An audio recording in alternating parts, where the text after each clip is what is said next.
Guys, good morning. Welcome on my YouTube channel biology गुरु। मैं सतीश सराधना आपके लिए इस कोरोना वैश्विक महामारी में ऑनलाइन क्लासेस में प्लांट फिजियोलॉजी टॉपिक लेकर आपके सामने यहाँ प्रस्तुत हुआ हूँ।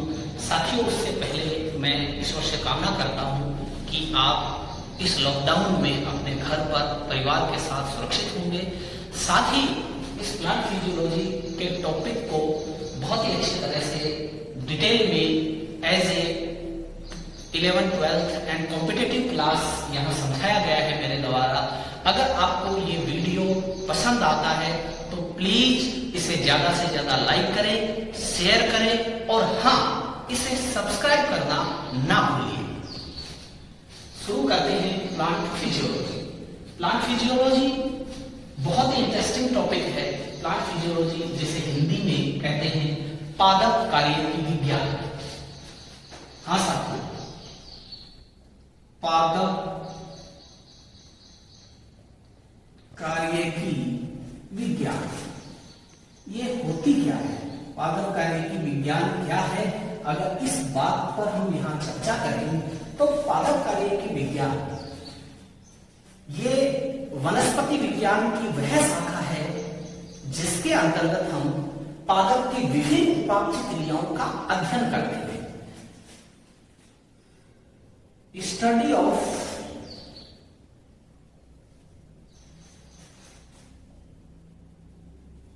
Plant metabolic process.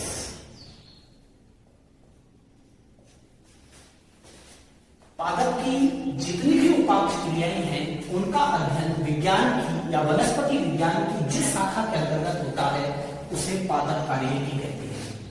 अब बात यह आती है, पादप कार्यकी में सबसे ज्यादा जो स्टडी की प्लांट फिजियो में वो की थी स्टीफन हेल्स ने। इसीलिए स्टीफन हेल्स को फादर ऑफ प्लांट फिजियोलॉजी कहा जाता है। Father of plant physiology, father of plant physiology कहा जाता है स्टीफन हेल्स को। इसी प्रकार से भारतीय पादप कार्यकी विज्ञान में जो ज्यादा अध्ययन किया प्लांट्स की मेटाबॉलिक प्रोसेस पे वो किया है जेसी बोस ने। इसीलिए जेसी बोस को father of Indian plant physiology कहा जाता है। Father of Indian plant physiology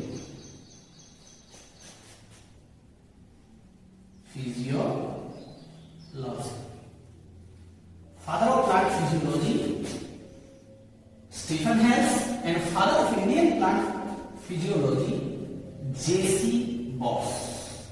J C Bose जिनका पूरा नाम है जगदीश चंद्र बोस। तो मैं उम्मीद करता हूं आपको ये समझ में आया होगा कि प्लांट फिजियो या पादप कार्यकी विज्ञान है क्या। ये वनस्पति विज्ञान की ये बोटनी ब्रांच, ये बोटनी की एक ऐसी ब्रांच है, एक ऐसी शाखा है जिसमें हम पादप की विभिन्न उपापचय क्रियाओं का अध्ययन करते हैं। और फादर ऑफ प्लांट फिजियोलॉजी कहा जाता है स्टीफन हेल्स को and father of Indian plant physiology कहा जाता है जेसी बोस, जगदीश चंद्र बोस। इसी क्रम में हम आगे बढ़े तो हम देखते हैं कि जो प्लांट फिजियोलॉजी है इसे 3 चरणों में वर्गीकृत किया गया है, यानी इसे 3 स्टेप्स में क्लासिफाई किया गया है। फर्स्ट स्टेप है बायोकेमिस्ट्री,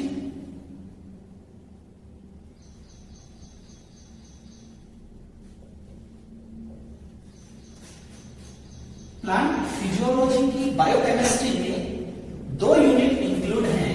फर्स्ट है फोटोसिंथेसिस,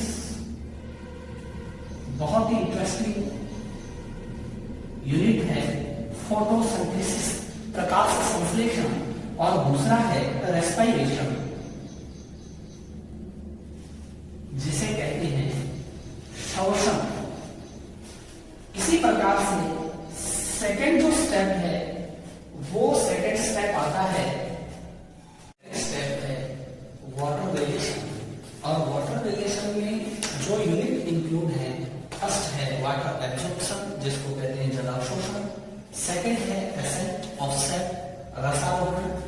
थर्ड यूनिट आती है ट्रांसपीरेशन, तो इसको कहते हैं वास्कोसंश्लेषण। अब प्लांट फिजियो का जो लास्ट थर्ड जो स्टेप है वो है ग्रोथ एंड डेवलपमेंट।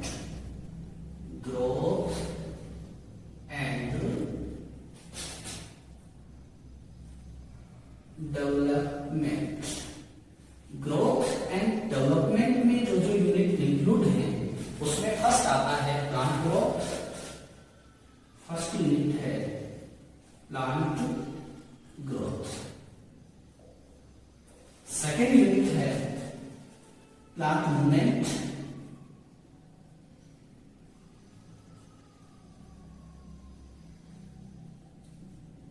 जिसे कहते हैं पादप गति। और थर्ड है हार्मोन्स।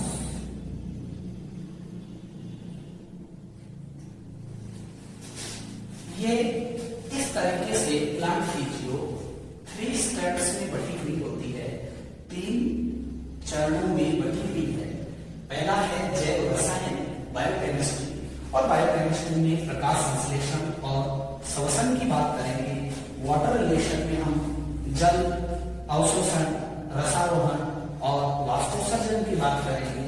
वृद्धि और विकास में हम प्लांट की ग्रोथ, पादप की वृद्धि, उसकी गति और हार्मोन्स की बात करेंगे। तो ये हम प्लांट फिजियो के 3 स्टेप्स हमने पढ़े हैं। इसी के साथ हम अब आगे फोटोसिंथेसिस की बात करेंगे, प्रकाश संश्लेषण की बात करेंगे। प्लांट फिजियो में हमने सबसे पहले बायोकेमिस्ट्री, जैव रसायन की जो यूनिट ली है वो है फोटोसिंथेसिस, प्रकाश संश्लेषण। वाकई बहुत ही मजेदार यूनिट है। इस यूनिट को पढ़ने से पहले एक बार फिर आप लाइक करिए, कमेंट्स करिए, शेयर करिए और चैनल को सब्सक्राइब करना मत भूलिए। अब आते हैं फोटोसिंथेसिस पे।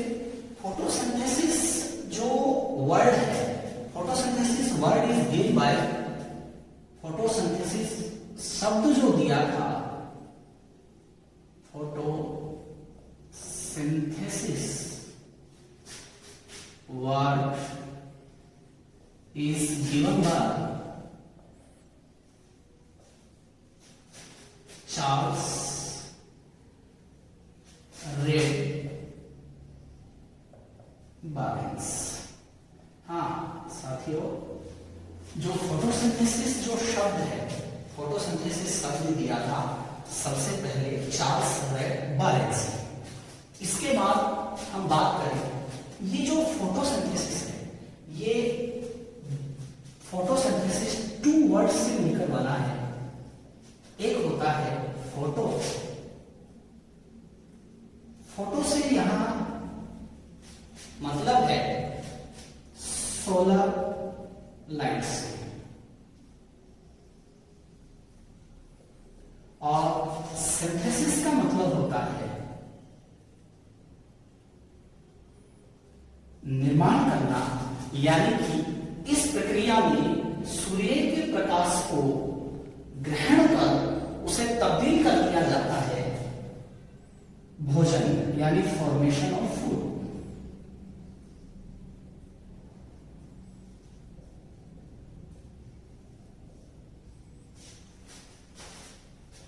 अब इस प्रक्रिया में जो हमने पढ़ा कि फोटोसिंथेसिस है, ये मेन रूप से 2 वर्ड से मिलकर बना है, 2 शब्दों से। फोटो का मतलब होता है सूर्य का प्रकाश, और सिंथेसिस का मतलब होता है फॉर्मेशन ऑफ फूड, यानी भोजन का निर्माण। तो इस प्रक्रिया में सोलर एनर्जी को किसमें कन्वर्ट किया जाता है?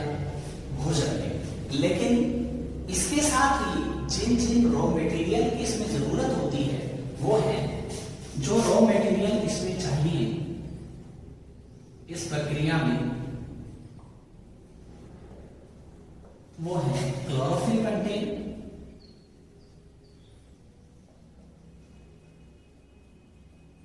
क्लोरोफिल एक पिगमेंट है जो हरे पादपों की जो पत्तियां हैं या प्लांट के जो ग्रीन पार्ट होते हैं उसमें प्रेजेंट होता है। क्लोरोफिल इसका कार्य होता है, जो ये सोलर लाइट है, ये जो सोलर एनर्जी है, सोलर एनर्जी को ट्रैप करने का काम क्लोरोफिल पिगमेंट का होता है। ट्रैप करने का मतलब उसे अवशोषित करने का काम क्लोरोफिल का है। इसके बाद CO2 कार्बन डाइऑक्साइड जो एटमॉस्फेयर से आती है, साथ में सोलर एनर्जी जिसकी अभी हमने बात की।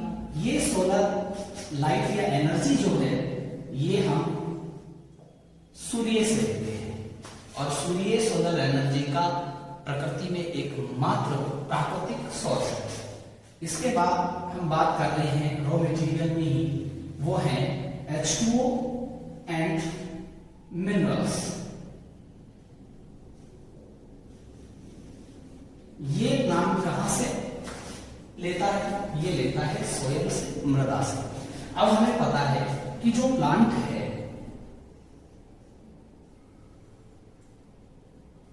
ये प्लांट की लीव्स है।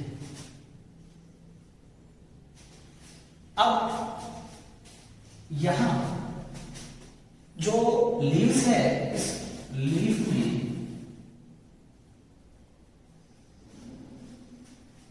मेसोफिल टिश्यू होता है।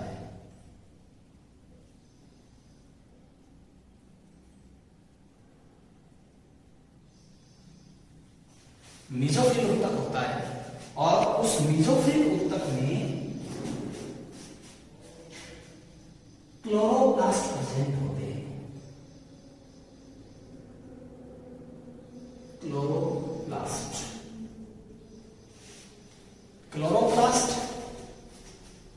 मेसोफिल ऊतक की जो मेसोफिल सेल्स होती हैं उनमें प्रेजेंट होता है और इस क्लोरोप्लास्ट में ये क्लोरोफिल पिगमेंट प्रेजेंट होता है जो प्रकाश संश्लेषण के लिए बहुत ही इंपॉर्टेंट कारक है। इसी प्रकार से ये जो प्लांट है ये सोयल से H2O और मिनरल्स को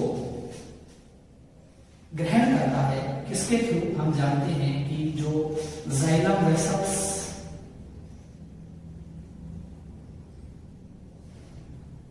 या ट्रैकेट्स होते हैं उनके जरिए जो वाटर है वो कहां पहुंचता है? पत्तियों तक। इसी प्रकार से हम इसकी इक्वेशन को अगर देखें, प्रकाश संश्लेषण की इक्वेशन जो है, समीकरण जो है उसको अगर हम देखें तो इसकी इक्वेशन में 6CO2 plus 12H2O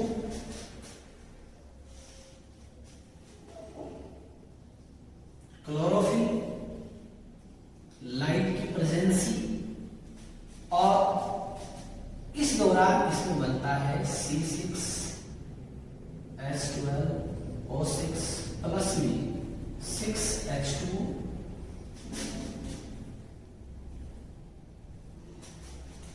plus 6O2। ये प्रकाश संश्लेषण की इक्वेशन है।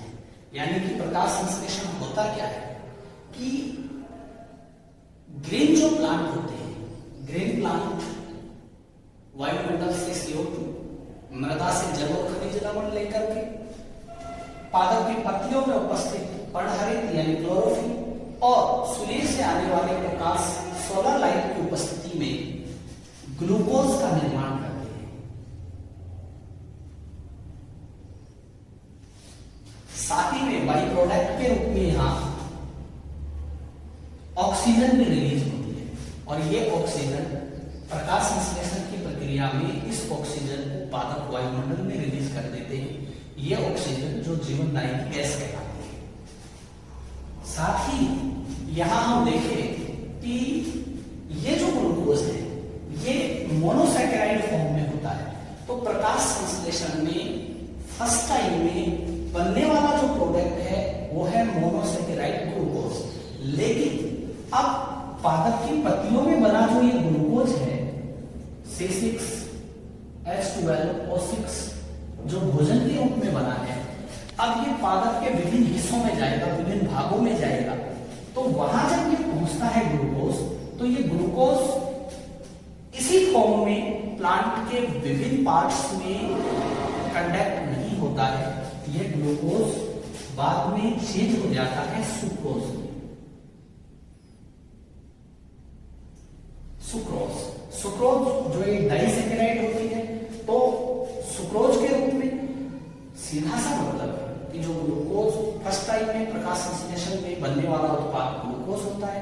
ग्लूकोज जब पादप के विभिन्न भागों में जाता है तो वो किस फॉर्म में जाता है? सुक्रोज में।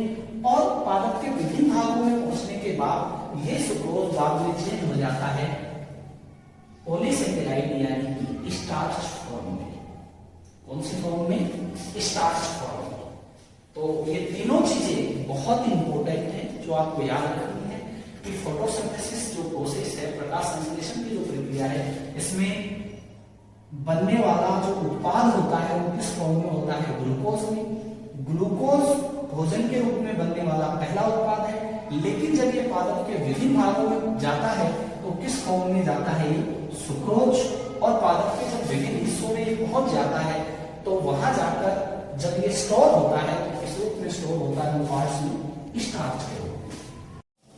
हम बात करते हैं इस इक्वेशन के बाद हम बात करते हैं जो फोटोसिंथेसिस जो ये प्रोसेस है, ये प्रोसेस किन जीवों में मिलती है? ये मिलती है ग्रीन प्लांट, हरे पादपों, एल्गी में, शैवाल, दूसरा मिलता है बीजीए, ब्लू ग्रीन एल्गी या जिसे साइनोबैक्टीरिया कहते हैं,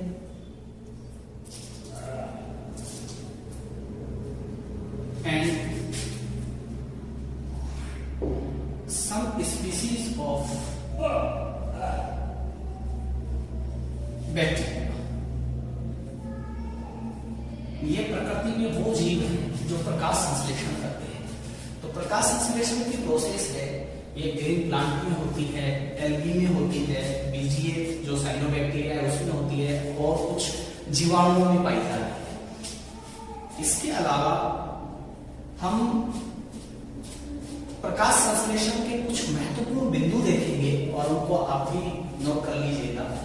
फर्स्ट अगर हम बात करें कि जो फोटोसिंथेसिस जो प्रोसेस है, ये फोटोसिंथेसिस प्रोसेस ग्रीन प्लांट का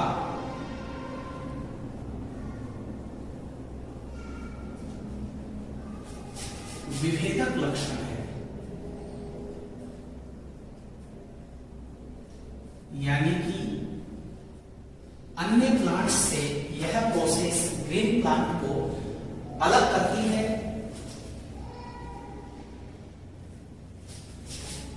सेकंड है कि फोटोसिंथेसिस जो प्रोसेस है,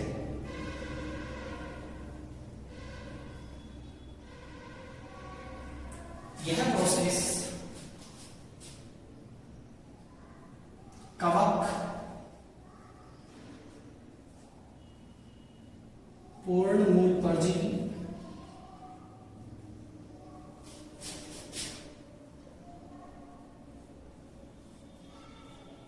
आंशिक मूल परजीवी,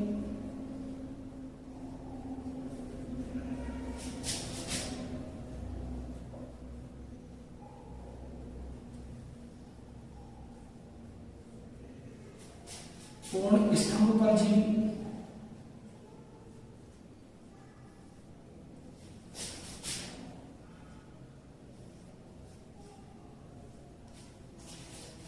कवक, पूर्ण मूल परजीवी, आंशिक मूल परजीवी व पूर्ण स्तंभ परजीवी जीवों में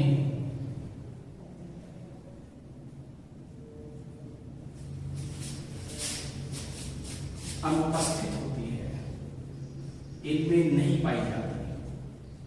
ध्यान रहे इस बात का कि प्रकाश संश्लेषण जो प्रक्रिया है, ये जो फंजाई होती है जिनमें क्लोरोफिल पिगमेंट नहीं होता, उनमें पूर्ण मूल परजीवी, पूर्ण मूल परजीवी कौन से हैं? पूर्ण मूल परजीवी हैं, आप इसको याद रख सकते हैं, ROP, यानी कि एक प्रकार से ये परजीवी का मतलब क्या होता है? जो अपना भोजन खुद नहीं बनाते और भोजन के लिए दूसरे जीवों पर निर्भर है, वो कहलाते हैं परजीवी, पैरासाइट्स। तो यहाँ जिसमें आप आर से मतलब है रेफ्लेसिया,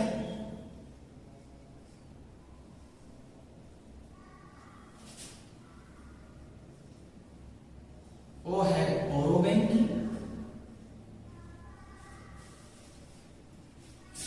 और बी है बेलेनोफोरा। ये पूर्ण मूल परजीवी है। आंशिक मूल परजीवी में सेंटेनम आता है,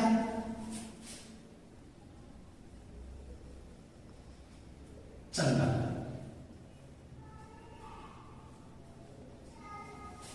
पूर्ण स्तंभ परजीवी में आता है, जिसे आप बखूबी जानते हैं, कसकुटा, अमरदेव।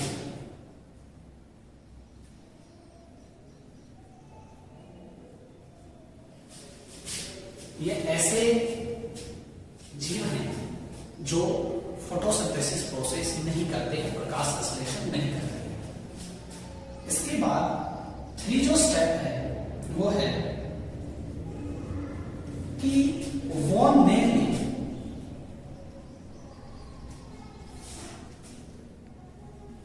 प्रकाश संश्लेषण को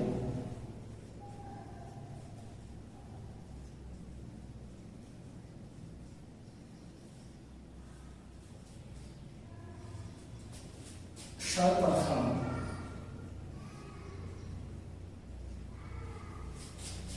सल्फर बैक्टीरिया में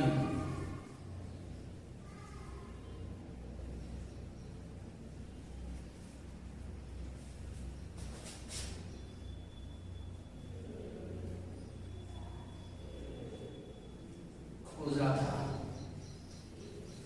लेकिन ध्यान रहे, ये जो प्रकाश संश्लेषण की जो प्रोसेस थी ये अनऑक्सीजेनिक थी, अनऑक्सीजेनिक। ये बहुत ही इंपॉर्टेंट है, ध्यान रखिएगा इसका कि जो पूछा जा सकता है कि सबसे पहले जीवाणु में प्रकाश संश्लेषण की खोज हुई थी, लेकिन यह जो प्रकाश संश्लेषण प्रोसेस थी इसमें बाई प्रोडक्ट के रूप में O2 का निष्कासन वायुमंडल में नहीं होता था, ये ध्यान रहे। यानी कि ऑक्सीजन लेस फोटोसिंथेसिस को वॉन ने सबसे पहले सल्फर बैक्टीरिया में खोजा था। ऑक्सीजनिक फोटोसिंथेसिस की खोज, ऑक्सीजनिक फोटोसिंथेसिस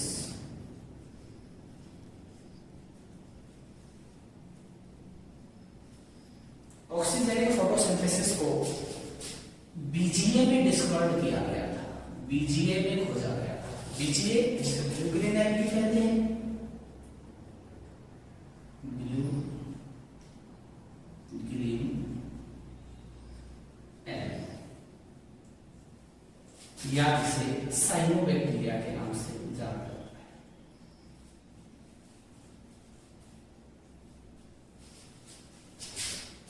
दोनों ही पॉइंट बहुत ही इंपॉर्टेंट है। आपसे पूछा जाए कि ऑक्सीजन युक्त प्रकाश संश्लेषण को खोजा गया था किसमें? बीजीए में। और ऑक्सीजन रहित प्रकाश संश्लेषण जो खोजा गया बैक्टीरिया में। नेक्स्ट पॉइंट की अगर बात करें हम, तो फिफ्थ जो पॉइंट आता है वो है कि वॉन ने जब सल्फर बैक्टीरिया में प्रकाश संश्लेषण खोजा था तो उन्होंने इस बात की पुष्टि की थी कि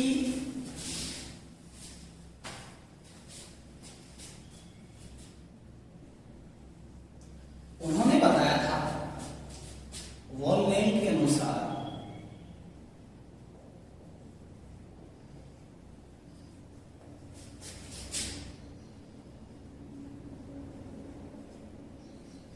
प्रकाश संश्लेषण क्रिया में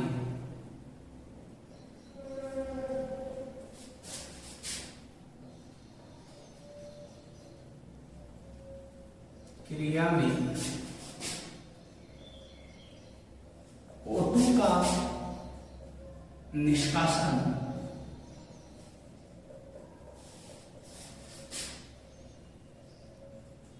जल, जी हाँ, वाटर मॉलिक्यूल्स जल के अणुओं से होता है।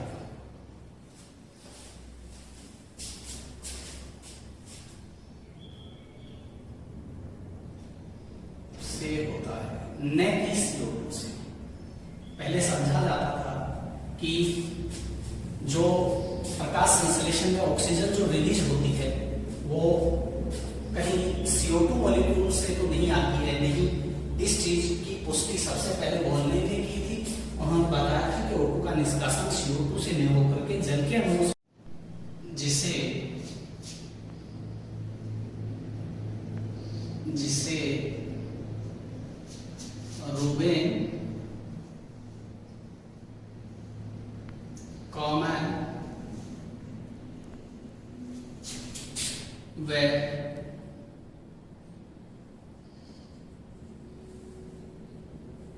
हासिल रेडियो एक्टिव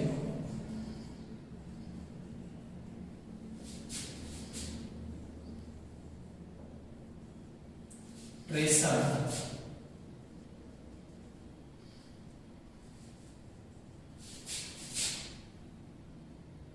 टेक्निक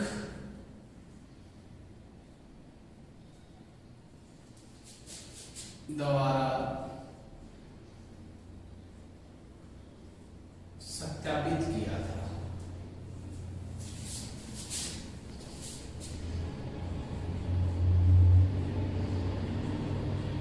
कि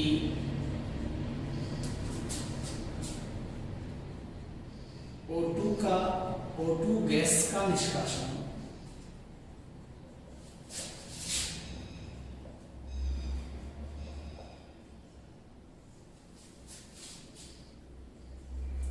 H2O अणुओं से ही होता है।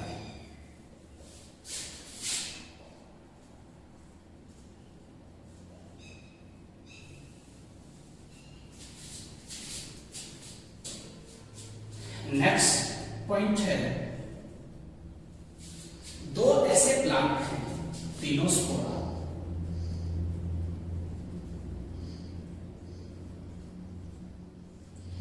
And Trapa. ट्रापा जिसे सिंघाड़ा कहते हैं।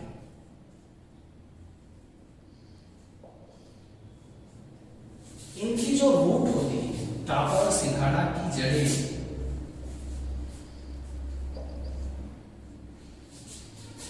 प्रकाश संश्लेषी होती है। जी हाँ, आप समझ गए होंगे कि ये दोनों ही प्लांट ऐसे हैं जिनकी रूट्स प्रकाश संश्लेषण करती हैं, क्योंकि इन प्लांट की रूट में क्लोरोफिल पिगमेंट होता है। नेक्स्ट पॉइंट है, आपने नाम सुना होगा यूग्लिना। यूग्लिना जिसे connective link between plant and animal kingdom कहा जाता है, यानी पादप और जंतु जगत के बीच की योजक कड़ी यूग्लिना को कहते हैं। यूग्लिना एकमात्र ऐसा जंतु है जो सूर्य का प्रकाश मिलने पर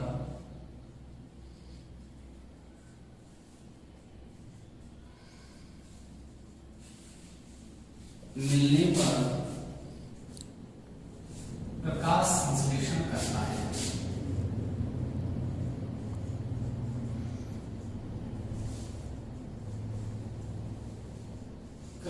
जी हाँ, प्रकाश संश्लेषण करता है।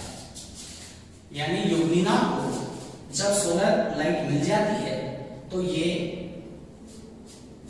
ऑटोट्रॉफ्स की तरह प्रकाश संश्लेषण क्रिया द्वारा अपना भोजन बना लेता है। और जब इसे सोलर एनर्जी नहीं मिलती है, सूर्य का प्रकाश जब इसको अवेलेबल नहीं होता है, तो ये हेटेरोट्रॉफ्स की भांति यानी प्रपोषियों की भांति अन्य जीव जंतुओं से अपना पोषण प्राप्त करता है। साथ ही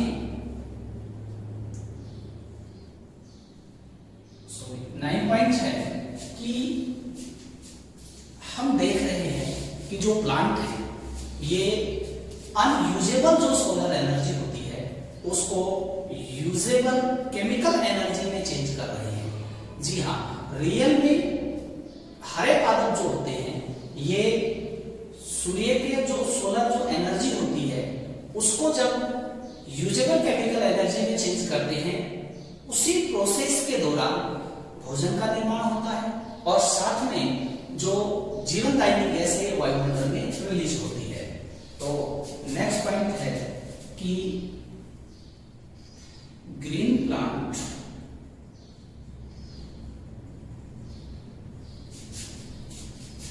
अनयूजेबल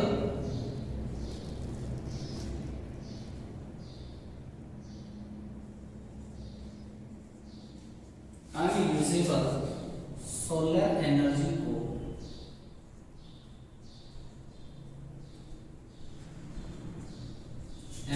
को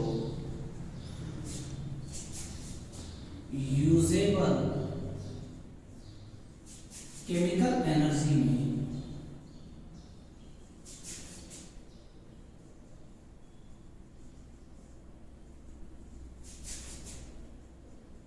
परिवर्तित कर देते हैं।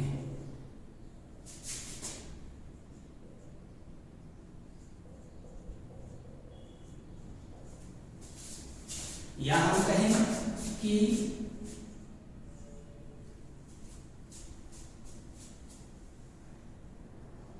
हरे पादप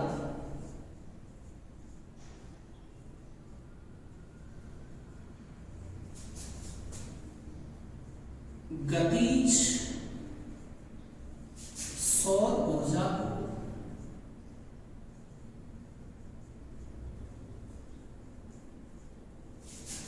प्रकाश संश्लेषण द्वारा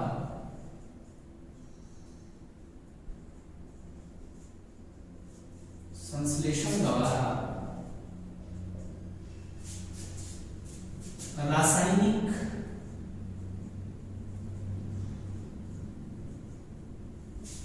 स्थितिज ऊर्जा में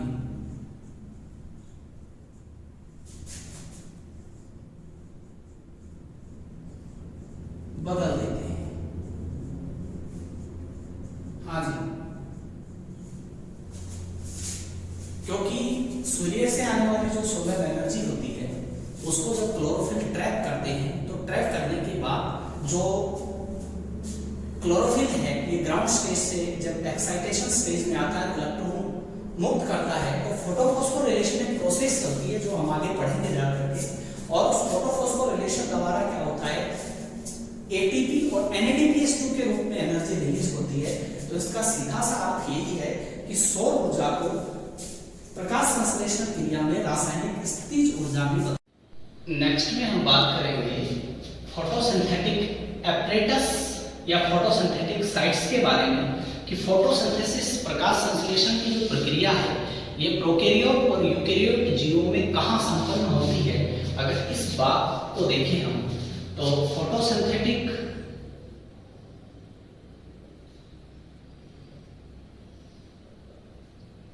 साइट की अगर बात करें हम,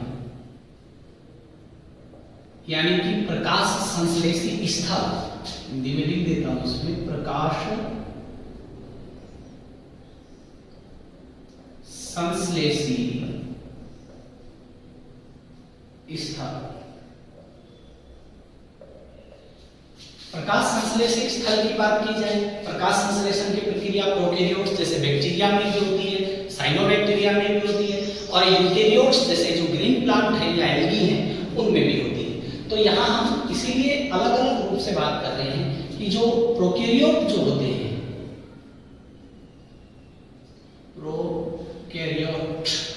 प्रोकैरियोट सेल में ये प्रोसेस कहाँ होती है। प्रोकैरियोट्स होते क्या है? प्रोकैरियोट्स वो जीव हैं जिनकी कोशिका में वेल डेवलप्ड न्यूक्लियस नहीं होता, डबल मेम्ब्रेन ऑर्गन नहीं होते। तो जैसे बैक्टीरिया है, साइनोबैक्टीरिया। प्रोकैरियोटिक जो सेल है, प्रोकैरियोट सेल में प्रकाश संश्लेषण की जो प्रक्रिया होती है वो होती है इन कोशिकाओं में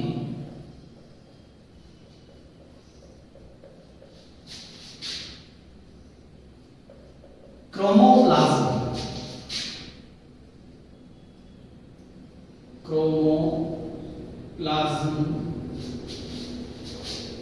परिधीय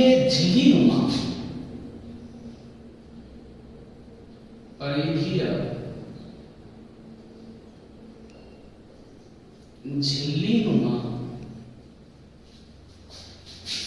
रचनाओं का निर्माण करता है।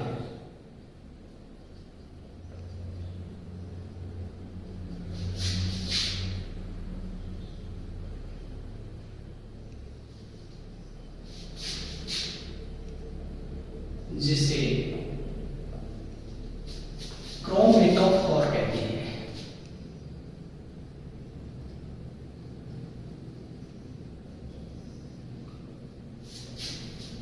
क्या कहते हैं? क्रोमेटोफोर कहते हैं। जी हाँ, तो जो प्रोकैरियोटिक सेल में प्रकाश संश्लेषण जो साइट है वो है क्रोमेटोफोर।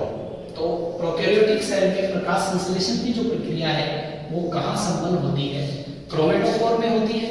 और अगर हम बात करें इन यूकेरियोट और यूकेरियोट में जो ग्रीन प्लांट है, एल्गी है, उनमें यह प्रोसेस कहाँ होती है? यूकेरियोट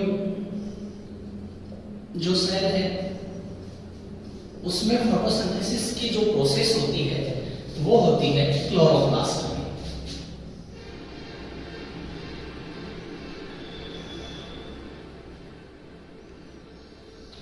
जो डबल मेम्ब्रेन लाइक स्ट्रक्चर है क्लोरोप्लास्ट,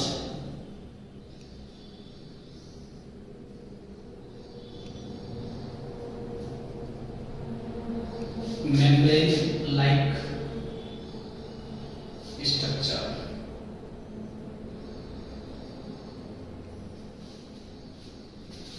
यूकेरियोट में फोटोसिंथेसिस की प्रोसेस क्लोरोप्लास्ट जिसे कहते हैं हरित लवक, ये एक दोहरी झिल्ली आबद्ध कोशिका अंग है जो केवल हरे पादपों और जो एल्गी है उनमें मिलता है। इसके बाद हम नेक्स्ट टॉपिक की ओर बढ़ते हैं। तो नेक्स्ट टॉपिक में हम बात करेंगे फोटोसिंथेटिक ऑर्गन की, और फोटोसिंथेटिक एपरेटस हम यूकेरियोट में मेन रूप से लेकर चलेंगे क्लोरोप्लास्ट। तो इसको हम समझेंगे क्योंकि क्लोरोप्लास्ट की भूमिका फोटोसिंथेसिस में बहुत ही इंपॉर्टेंट है, इसलिए इसके बारे में जानना हमारे लिए बहुत जरूरी है। तो अब हम पढ़ेंगे क्लोरोप्लास्ट।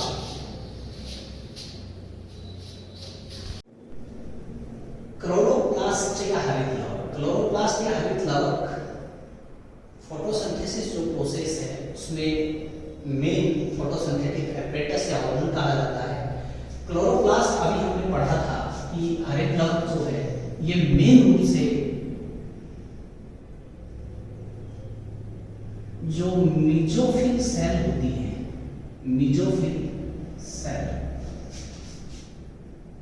इन प्लांट लीफ, पादप की जो पत्तियां हैं, पादप की पत्तियों की जो मीजोफिल सेल होती है उस मीजोफिल सेल में क्लोरोप्लास्ट प्रेजेंट होता है। क्लोरोप्लास्ट मीजोफिल सेल में नंबर ऑफ 20 से 40 की संख्या में मिलते हैं, यानी कि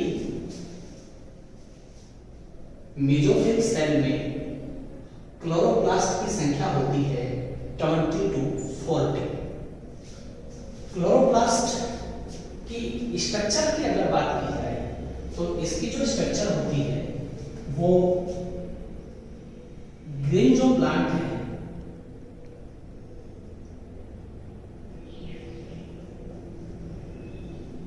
ग्रीन प्लांट में जो क्लोरोप्लास्ट है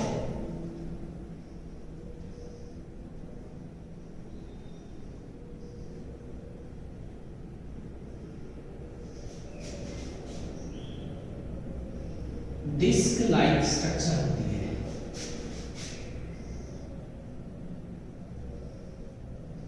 जिसे हम हिंदी में कह सकते हैं चक्की या तस्तरी नुमा। पूछा जा सकता है कि जो हायर प्लांट होते हैं, हायर जो ग्रीन प्लांट है, उनमें क्लोरोप्लास्ट की स्ट्रक्चर कैसी होती है, तो डिस्क लाइक या तस्तरी नुमा होती है। अब हम इसकी संरचना को अच्छे से पढ़ेंगे। तो इसकी जो संरचना भी हमने कहा कि ग्रीन प्लांट में ये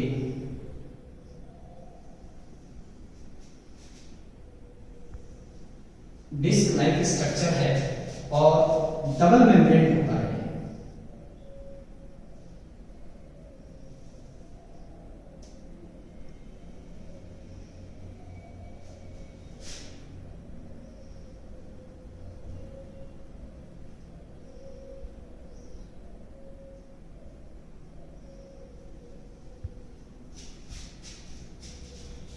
इसमें अंदर की तरफ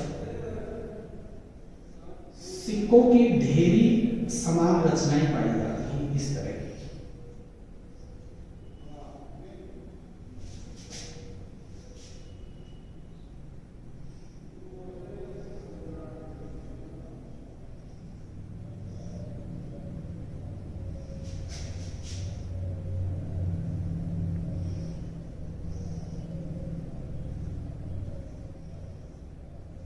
ये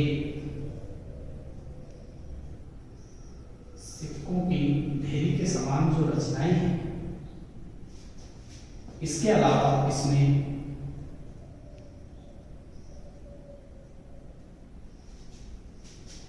double circular double stranded DNA मिलता है।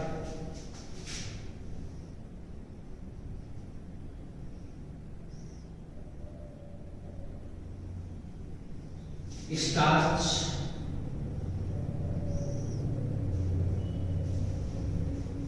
ग्रेन्यूल्स होते हैं।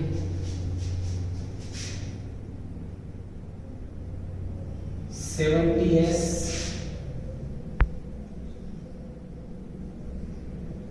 राइबोसोम प्रेजेंट होता है।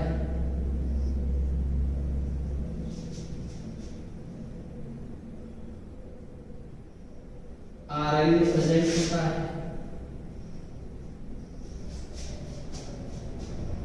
और इसका जो मैट्रिक्स नुमा जो पार्ट होता है, जो आधारीय द्रवित जो भाग है क्लोरोप्लास्ट का, उसको कहते हैं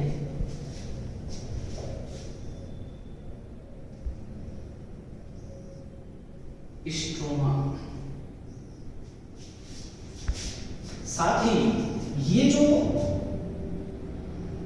सिक्कों की ढेरी नुमा जो ये रचना है, इस पूरी ढेरी को, इस पूरी रचना को कहा जाता है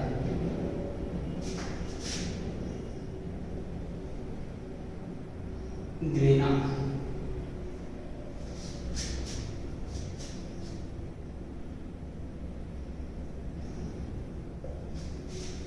ये है स्ट्रोमा। मेन रूप से ये दो भागों में बटा होगा, ग्रेना और स्ट्रोमा।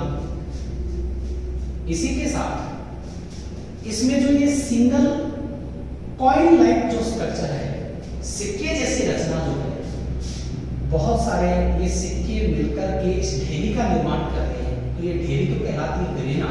और इसमें जो ये सिंगल स्ट्रक्चर होती है, ये सिक्के नुमा जो रचना होती है या ढेरी, इसे कहा जाता है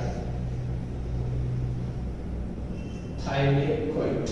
जी हाँ, यानी कि ये थाइलेकोइड मिलकर के और सिक्के की ढेरी नुमा रचना का निर्माण करते हैं, अर्थात ग्रेना का निर्माण करते हैं। तो थाइलेकोइड किसका निर्माण करते हैं? ग्रेना का। एक जो हरित लवक या जो क्लोरोप्लास्ट होता है, उसमें नियर अबाउट 40 से 60 ग्रेना होती है इन क्लोरोप्लास्ट। एक क्लोरोप्लास्ट में 40 से 60 की संख्या में ग्रेना होती है, ऐसे सिक्के की ढेरी नुमा रचनाएं होती हैं। साथ ही ये जो ग्रेना जिस रचना द्वारा जुड़े हुए होते हैं उस रचना को कहते हैं, इस रचना को कहते हैं फैट चैनल, या इसे दूसरे नाम से भी जाना जाता है, या इसे कहते हैं स्ट्रोमा लैमेली, स्ट्रोमा लैमेली। ये हमने स्ट्रक्चर बनाई है हरित लवक की। तो जो हरित लवक है, क्लोरोप्लास्ट है, अभी हमने बात की थी कि हरे पादपों में क्लोरोप्लास्ट का जो शेप होता है, आकृति होती है, वो तस्तरी नुमा होती है। साथ ही ये जो क्लोरोप्लास्ट है ये थोड़ी झिल्ली द्वारा घिरा हुआ होता है, जिसमें आउटर जो मेम्ब्रेन होती है इसकी, ये वाली आउटर मेम्ब्रेन, ये आउटर मेम्ब्रेन पारगम्य होती है, यानी जो प्रोटॉन होते हैं, प्रोटॉन जो आयन होते हैं के प्रति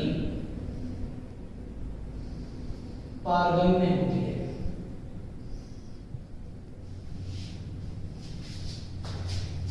आउटर मेम्ब्रेन क्लोरोप्लास्ट की प्रोटॉन आयनों के प्रति परमेबल होती है, और इसके बाद जो अंदर वाली जो मेम्ब्रेन है, इस मेम्ब्रेन को कहते हैं इनर मेम्ब्रेन,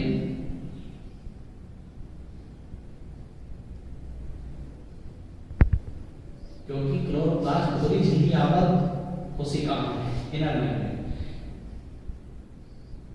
ये अपारगम्य होती है, अपारगम्य होती है, ध्यान रहे इस बात का, प्रोटॉन आयनों के प्रति अपारगम्य होती है।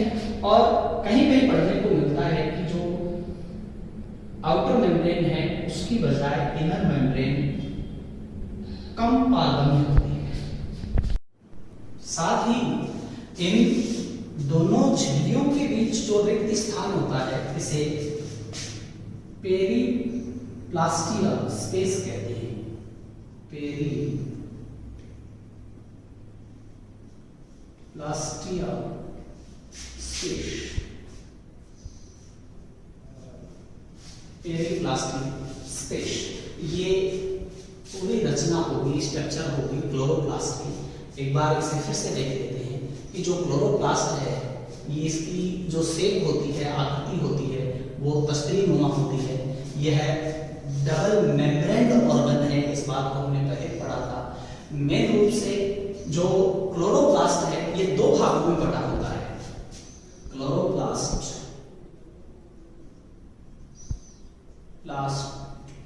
को संरचना की दृष्टि से हम दो हिस्सों में बांट लेते हैं। एक है इसका सिक्कों की ढेरी नुमा रचना वाला पार्ट जिसे ग्रेना कहते हैं, और दूसरा जो आधारीय द्रव है जिसे मैट्रिक्स कहा जाता है वो है स्ट्रोमा। दो हिस्सों में बटा हुआ है। ग्रेना जो पार्ट है, ग्रेना में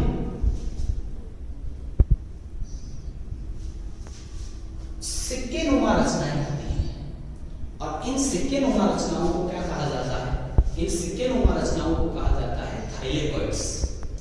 अब हम थाइलेकोइड की अगर बात करें तो उसकी स्ट्रक्चर बना थाइलेकोइड, यह भी एक धौरी झिल्ली आवृत होता है। यह दोहरी झिल्ली आवृत रचना है।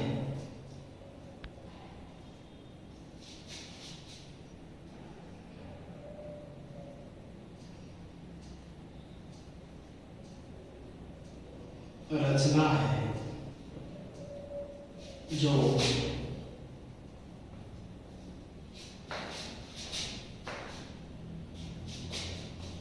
लाइपोप्रोटीन की बनी होती है।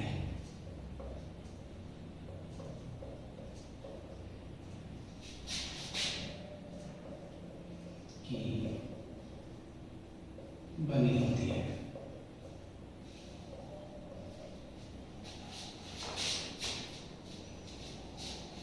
थाइलेकोइड की जो इनर मेम्ब्रेन है,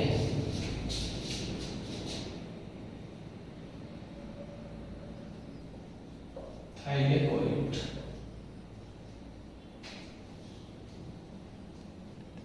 की आंतरिक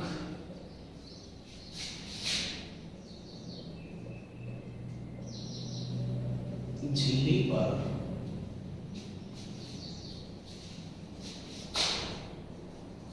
छोटी कणिका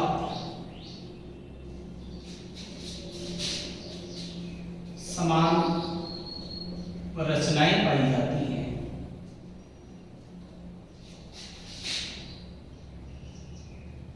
उपस्थित होती हैं या पाई जाती हैं।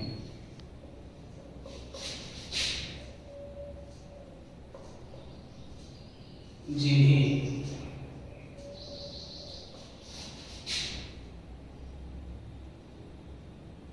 क्वांटासोम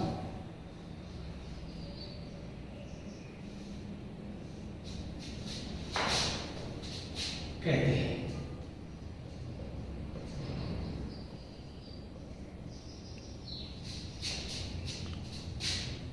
क्वांटासोम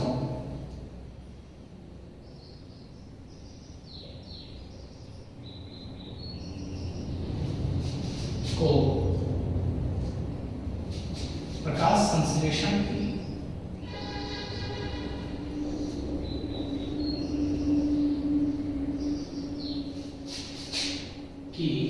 इकाई कहा जाता है।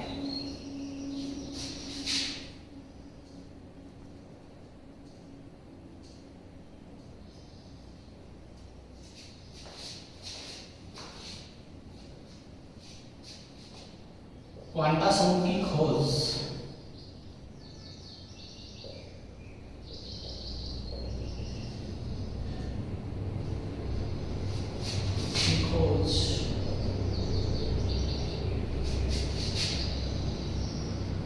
पार्क पॉन्स व बिगिंस ने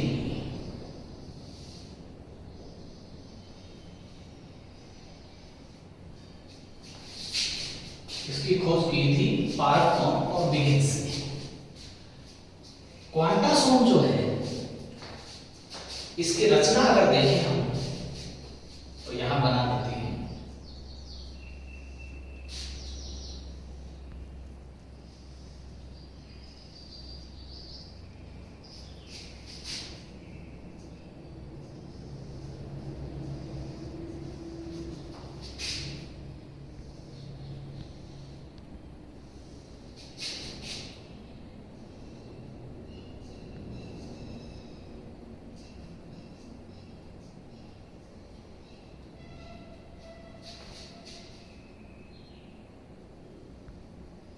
हमने कहा था कि क्वांटासोम जो है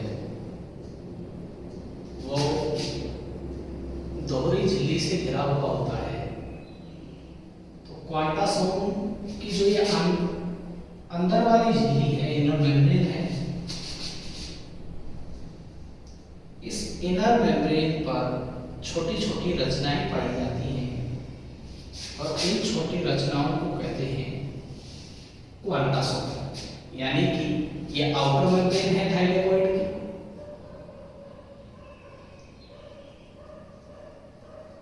आउटर मेम्ब्रेन, ये इनर मेम्ब्रेन है।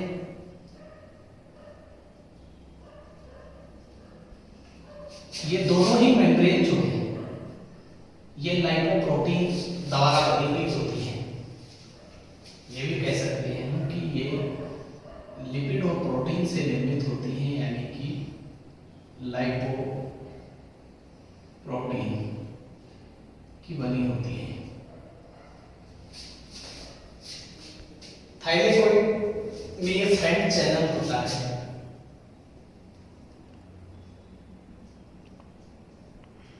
फैट चैनल ये लोक्यूलस होता है और इसकी जो इनर मेम्ब्रेन है थाइलेकोइड की, ये इनर मेम्ब्रेन है। इस इनर मेम्ब्रेन पर ये रचनाएं पाई जाती हैं।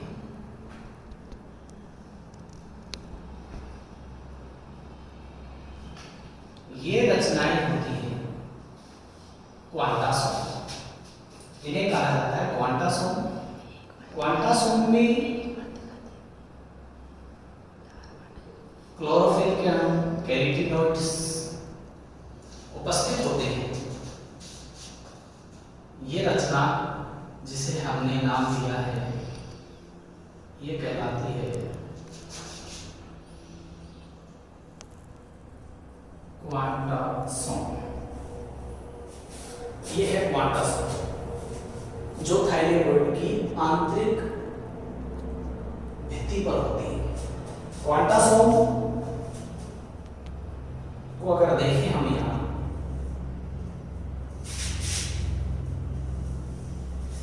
तो क्वांटासोम में कौन कौन सी रचनाएं उपस्थित है?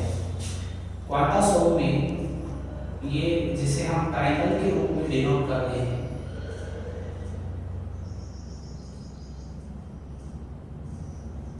ये है क्लोरोफिल अणु। यहां क्वांटासोम में 230 अणु, 230 मॉलिक्यूल्स होते हैं क्लोरोफिल के।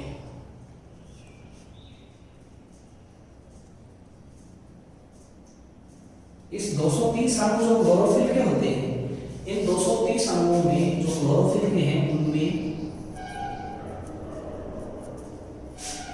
क्लोरोफिल ए के होते हैं 170 मॉलिक्यूल्स, क्लोरोफिल बी के होते हैं 60 मॉलिक्यूल्स।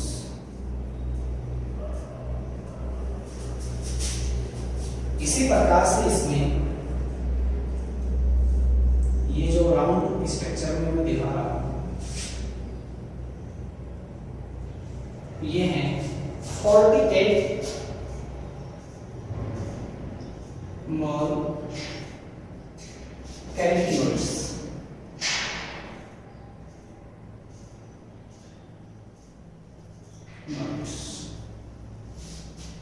साथ ही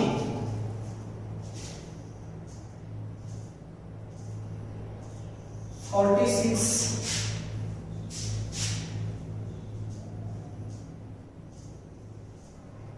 क्विनोन।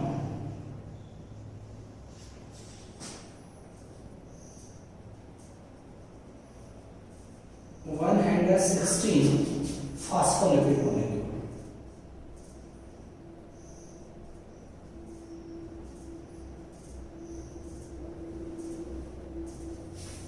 और साथ में कुछ एंजाइम होते हैं।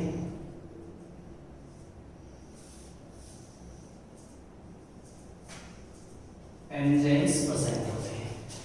मींस जो थाइलेकोइड है, जो एक सिंगल कॉइन लाइक स्ट्रक्चर जो है, जो ग्रेना को बनाती है, ये धोरी झिल्ली आबद्ध है, लाइपोप्रोटीन की बनी होती है। थाइलेकोइड की जो इनर मेम्ब्रेन है, उस पर छोटी जो कणिका नुमा रचनाएं, जिन्हें हमने क्या कहा है, क्वांटासोम को हमने देखा। तो रियल में जो पिगमेंट्स होते हैं वो ग्रेना के जो थाइलेकोइड है, थाइलेकोइड को जो इनर मेम्ब्रेन पर प्रेजेंट जो फोटोसिंथेटिक यूनिट है, जिसे हमने क्वांटासोम कहा है, उसमें ये पिगमेंट्स उपस्थित होते हैं। जिसमें हमने पढ़ा कि 230 क्लोरोफिल अणु, क्लोरोफिल में 230 में से क्लोरोफिल ए के 170 मॉलिक्यूल्स और क्लोरोफिल बी के 60 मॉलिक्यूल्स होते हैं। इसी प्रकार से 48 molecules carotenoids, 46 molecule quinone and 160 interesting phospholipids और साथ में एंजाइम होते हैं। इसीलिए क्वांटा समूह को प्रकाश संश्लेषण की इकाई कहा गया है, या इसे फोटोसिंथेटिक स्टैटिस्टिकल यूनिट के नाम से भी जाना जाता है, यानी इसे प्रकाश संश्लेषण की सांख्यिकीय इकाई कहा जाता है, क्वांटा समूह। अब हम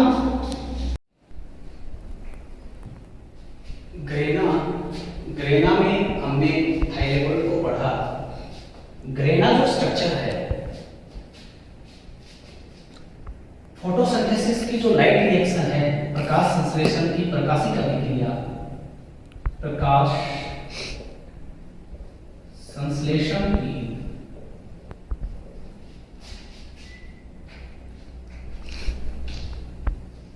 प्रकाशिक अभिक्रिया यानी कि लाइट रिएक्शन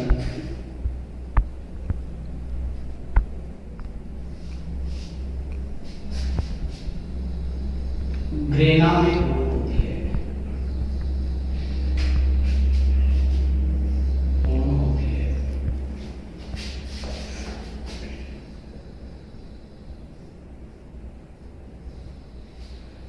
प्रकाश संश्लेषण की जो प्रकाशिक अभिक्रिया है वो ग्रेना पार्ट में पूर्ण होती है।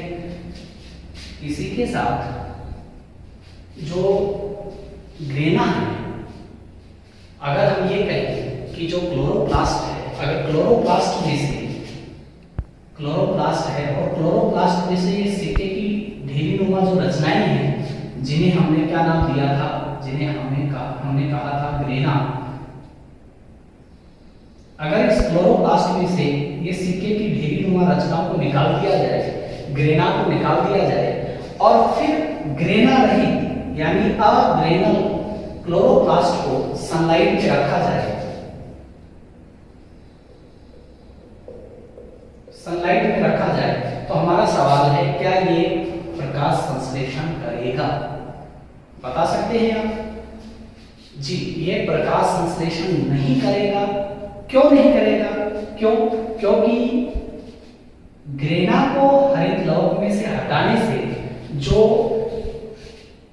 LHC है, जिसे कहते हैं लाइट हार्वेस्टिंग कॉम्प्लेक्स, मींस सभी जो पिगमेंट्स हैं जो थाइलेकोइड मेम्ब्रेन पर थे, यानी थाइलेकोइड की जो आउटर मेम्ब्रेन है उस पर उपस्थित पीएस फर्स्ट और सेकंड है, और पिगमेंट जो थे जिन्हें मिलाकर कहा जाता है लाइट हार्वेस्टिंग कॉम्प्लेक्स, ये लाइट हार्वेस्टिंग कॉम्प्लेक्स हट जाता है, जिसके कारण इस स्थिति में क्लोरोफिल प्रकाश संश्लेषण नहीं करेगा। अब दूसरा पॉइंट है, यदि हम क्लोरोफिल में से ग्रेना को निकाल दें और अकेले ग्रेना को अगर हम सनलाइट में रखें तो क्या वह फोटोसिंथेसिस करेगा? फिर से सुनिएगा, हरित लवक में से ग्रेना को निकाल के केवल ग्रेना को सनलाइट में रखा जाए तो क्या प्रकाश संश्लेषण होगा? नहीं होगा। क्यों? क्योंकि क्लोरोप्लास्ट का, हरित लवक का जो स्ट्रोमा भाग है, कौन सा पार्ट है जिसमें हमने आधारीय द्रव जिसको कहा था स्ट्रोमा पार्ट, इस स्ट्रोमा पार्ट में प्रकाश संश्लेषण की कौन सी रिएक्शन पूरी होती है? स्ट्रोमा पार्ट में प्रकाश संश्लेषण की डार्क रिएक्शन होती है, डार्क रिएक्शन, जिसे कहते हैं अप्रकाशिक अभिक्रिया। ध्यान रहे, डार्क रिएक्शन जो है अप्रकाशिक अभिक्रिया है, वो क्लोरोप्लास्ट के स्ट्रोमा भाग में होती है। इसीलिए यदि हम अकेले ग्रेना को सनलाइट में रखेंगे और वहां पर स्ट्रोमा नहीं होगा तो भी प्रकाश संश्लेषण की क्रिया पूरी नहीं होगी। इसी के साथ यदि हम मेसोफिल सेल से अकेले क्लोरोप्लास्ट को निकाल दें और क्लोरोप्लास्ट को अगर रखा जाए तो क्या वह प्रकाश संश्लेषण करेगा? अकेले क्लोरोप्लास्ट को अगर रखा जाए, जो कोशिका सेल ऑर्गन है क्लोरोप्लास्ट, उसको मेसोफिल सेल से हम अलग करके सनलाइट में रखें तो क्या फोटोसिंथेसिस प्रोसेस कंप्लीट होगी? यानी कि वहां ग्रेना भी है, उसमें स्ट्रोमा भी है, तो क्या प्रकाश संश्लेषण होगा? नहीं होगा। क्यों नहीं होगा? क्योंकि फोटोसिंथेसिस जो प्रोसेस है, फोटोसिंथेसिस प्रोसेस प्लाज्मा जीन जो होती है और न्यूक्लियर जो जीन होती है, यानी कोशिका के केंद्रकीय जो जीन होती है, प्लाज्मा जीन होती है, वो भी फोटोसिंथेसिस को नियंत्रित करती हैं। इसलिए अगर हम हरित लवक को अकेले को रखेंगे तो जो जीन, जो न्यूक्लियर जीन है, जो प्लाज्मा जीन है, जो जिनके द्वारा फोटोसिंथेसिस का सबसे इंपॉर्टेंट एंजाइम रूबिस्को, आप जानते हैं रूबिस्को, ये प्रकाश संश्लेषण का एक महत्वपूर्ण एंजाइम है रूबिस्को। ये जो एंजाइम है, ये एंजाइम प्लाज्मा जीन और जो न्यूक्लियर जीन होती हैं उनके द्वारा नियंत्रित होता है। इसलिए अगर हम अकेले हरित लवक को भी रखेंगे सनलाइट में तो भी प्रकाश संश्लेषण की क्रिया नहीं होगी। रूबिस्को के बारे में यहाँ एक बात और बता देता हूँ आपको, बहुत ही इंपॉर्टेंट है, कंपटीशन में आया है। रूबिस्को प्रकृति में सर्वाधिक मात्रा में मिलने वाली प्रोटीन है। जी हाँ, सर्वाधिक मात्रा में मिलने वाली, यानी कि कुल प्रोटीन का 16 से 17% अकेला रूबिस्को होती है। ध्यान रहे, रूबिस्को प्रकृति में सर्वाधिक मात्रा में, यानी कि कुल प्रोटीन का 16 से 17% भाग रूबिस्को प्रोटीन होती है। इसी के साथ अब हम नेक्स्ट टॉपिक लेते हैं पिगमेंट्स, वर्णक। अब बात करते हैं पिगमेंट्स, वर्णक। पिगमेंट्स प्रकाश संश्लेषण की क्रिया में इनका अपना इंपॉर्टेंस है। वर्णक या पिगमेंट्स, वर्णक या पिगमेंट्स प्रकाश संश्लेषण में, प्रकाश संश्लेषण क्रिया में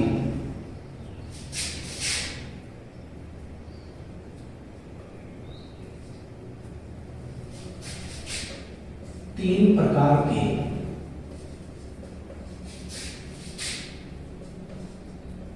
वर्णक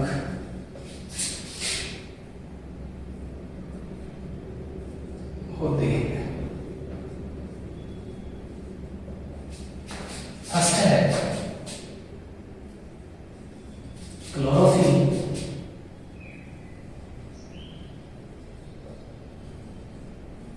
जिसे पर्णहरित कहते हैं।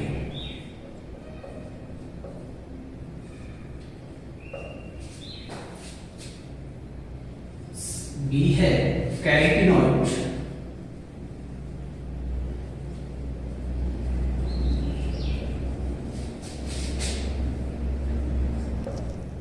कैरोटीनॉइड,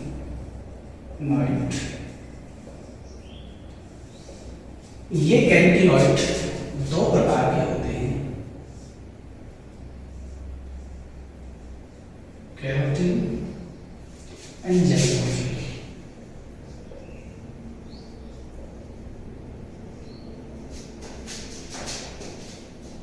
तीसरे प्रकार का वर्णक होता है फाइटोकिन्स।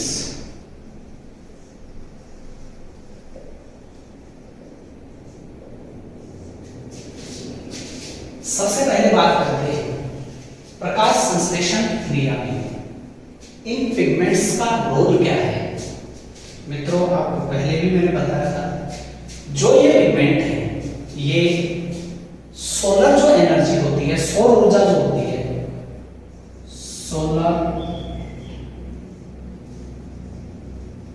एनर्जी को ट्रैक करना, सोलर एनर्जी को अवशोषित करने का जो काम है, ट्रैक करने का जो काम है, वो इन पिगमेंट्स का है। तो हम बारी बारी से इन पिगमेंट्स के बारे में पढ़ेंगे, इनकी रचना के बारे में पढ़ेंगे, इनके टाइप्स के बारे में पढ़ेंगे। तो सबसे पहले हम लेकर चलते हैं क्लोरोफिल या पर्णहरित। क्लोरोफिल की जो खोज है वो केथी प्लेटिया व इनके साथियों ने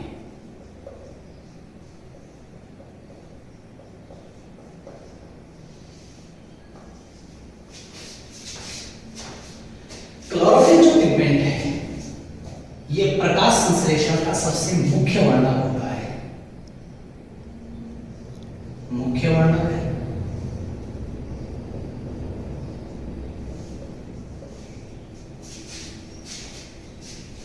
क्लोरोफिल की संरचना देखिए, molecular structure of chlorophyll.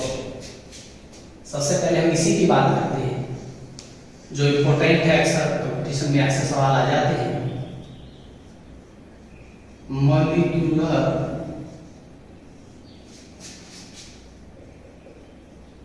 Structure of chlorophyll.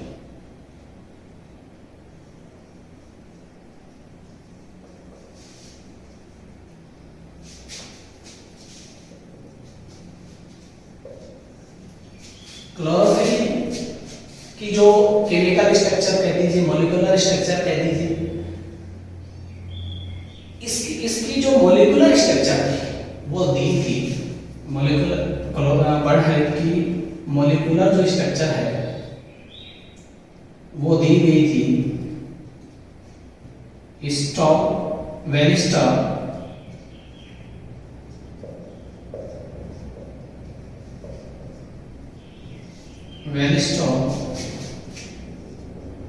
Stall एवं फिशर द्वारा।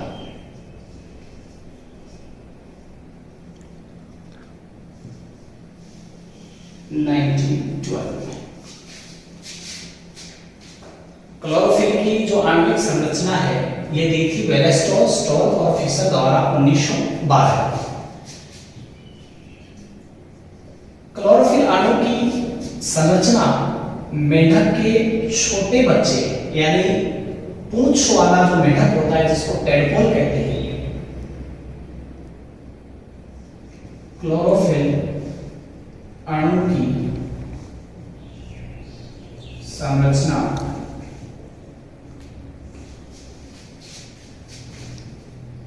मेंढक के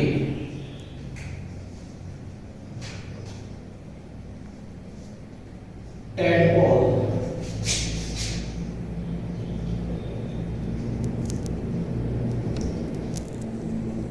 के समान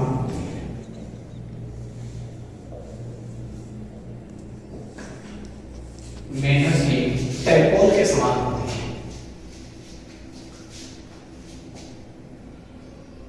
क्लोरोफिल अणु की संरचना दो भागों में बटी होती है। क्लोरोफिल अणु की संरचना को हम दो भागों में बांट देते हैं।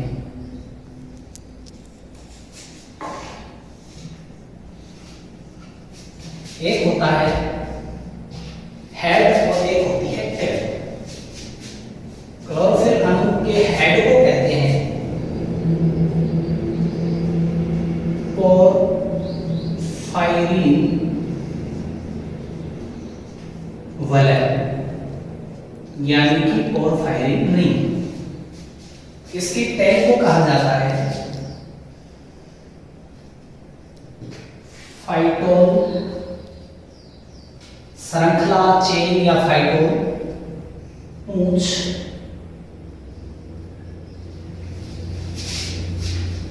तो क्लोरोफिल है, क्लोरोफिल को संरचना की दृष्टि से दो भागों में बांट दिया।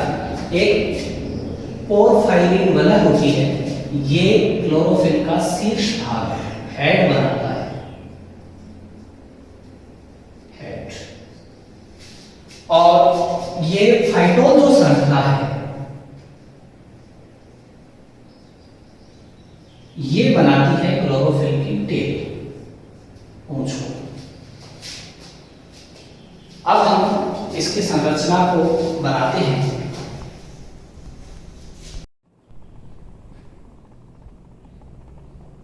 क्लोरोफिल जो अणु है, क्लोरोफिल अणु में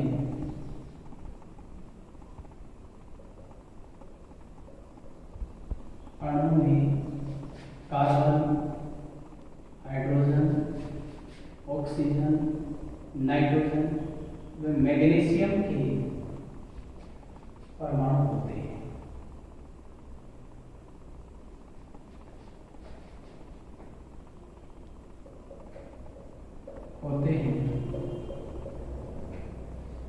इनके संश्लेषण में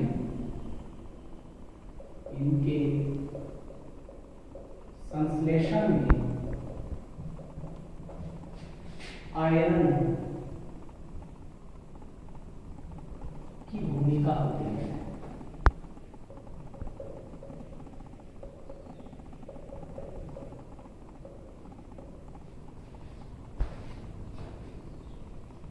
ये क्लोरोफिल जो अणु है उसका हेड है, शीर्ष जिसको कहा है।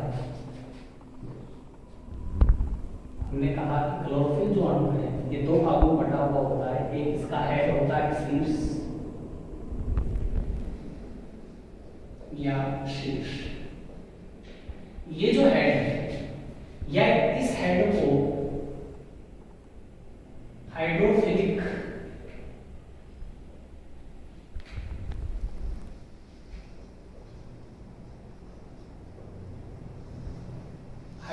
हेड भी कहा जाता है या इसे पोरफायरिन हेड भी कहते हैं या इसे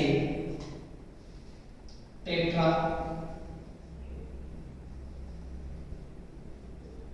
पायरोल हेड भी कहते हैं।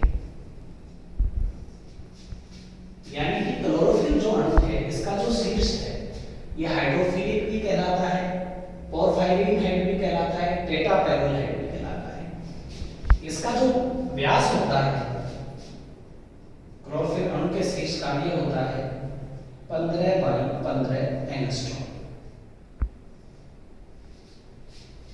इस संरचना में क्लोरोफिल अणु के शीर्ष की संरचना में 4 पायरोल रिंग होती है। ये फर्स्ट पायरोल रिंग है, ये सेकंड पायरोल रिंग है, ये थर्ड नंबर की पायरोल रिंग है, ये फोर्थ पायरोल रिंग है।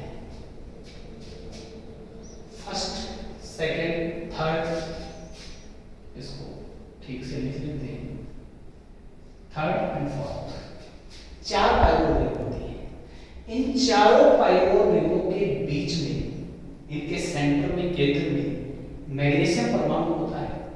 ये मैग्नीशियम परमाणु इन चारों पायरोल रिंगों के नाइट्रोजन से जुड़ा हुआ होता है। आप देख रहे हैं किससे जुड़ा हुआ होता है? नाइट्रोजन से जुड़ा हुआ है। तो सबसे पहले हम देखें कि इसके हेड में, इसके शीर्ष में 1 से और 4 तो होती है पायरोल रिंग। ये पायरोल रिंग है। एक जो तीसरे नंबर की जो पायरोल रिंग होती है इसके साथ में ये 5वें नंबर की एक रिंग और है। ये 5वें नंबर की जो रिंग है इसको कहते हैं साइक्लोपेंटेनॉन। Cyclopentanone ring. अब 4 पायरोल रिंग और 5वें नंबर की ये साइक्लोपेंटोन रिंग, इन दोनों को मिला के कहते हैं पोरफायरिन हेड। पोरफायरिन हेड, ये है पोरफायरिन हेड। अब देखिएगा ये जो 4 पायरोल रिंग है इसमें जो फर्स्ट पायरोल रिंग है इसमें एक कार्बन यहां होता है, फर्स्ट, ये सेकंड है, ये थर्ड कार्बन है, ये फोर्थ है, ये फिफ्थ कार्बन है, ये सिक्स्थ कार्बन है, ये सेवंथ कार्बन है, ये एट्थ कार्बन है। तो चारों जो पायरोल रिंग है इनमें पहली पायरोल रिंग के इस कॉर्नर पर पहला कार्बन, यहाँ दूसरा कार्बन, सेकंड में तीसरा कार्बन, ये चौथा कार्बन, थर्ड में ये 5वां कार्बन, ये छठा कार्बन, और चौथी जो पायरोल रिंग है इसमें 7वां और ये 8वां। अब हम मेन रूप से जो पढ़ेंगे उसमें क्लोरोफिल के टाइप पढ़ेंगे, chlorophyll A, chlorophyll B, C, D, ई, या बैक्टीरियो क्लोरोफिल या बैक्टीरियोमेलिटिक। इसके बाद जस्ट हम लेंगे उनको, उससे पहले हम बात करेंगे क्लोरोफिल ए और क्लोरोफिल बी। तो chlorophyll A and chlorophyll B.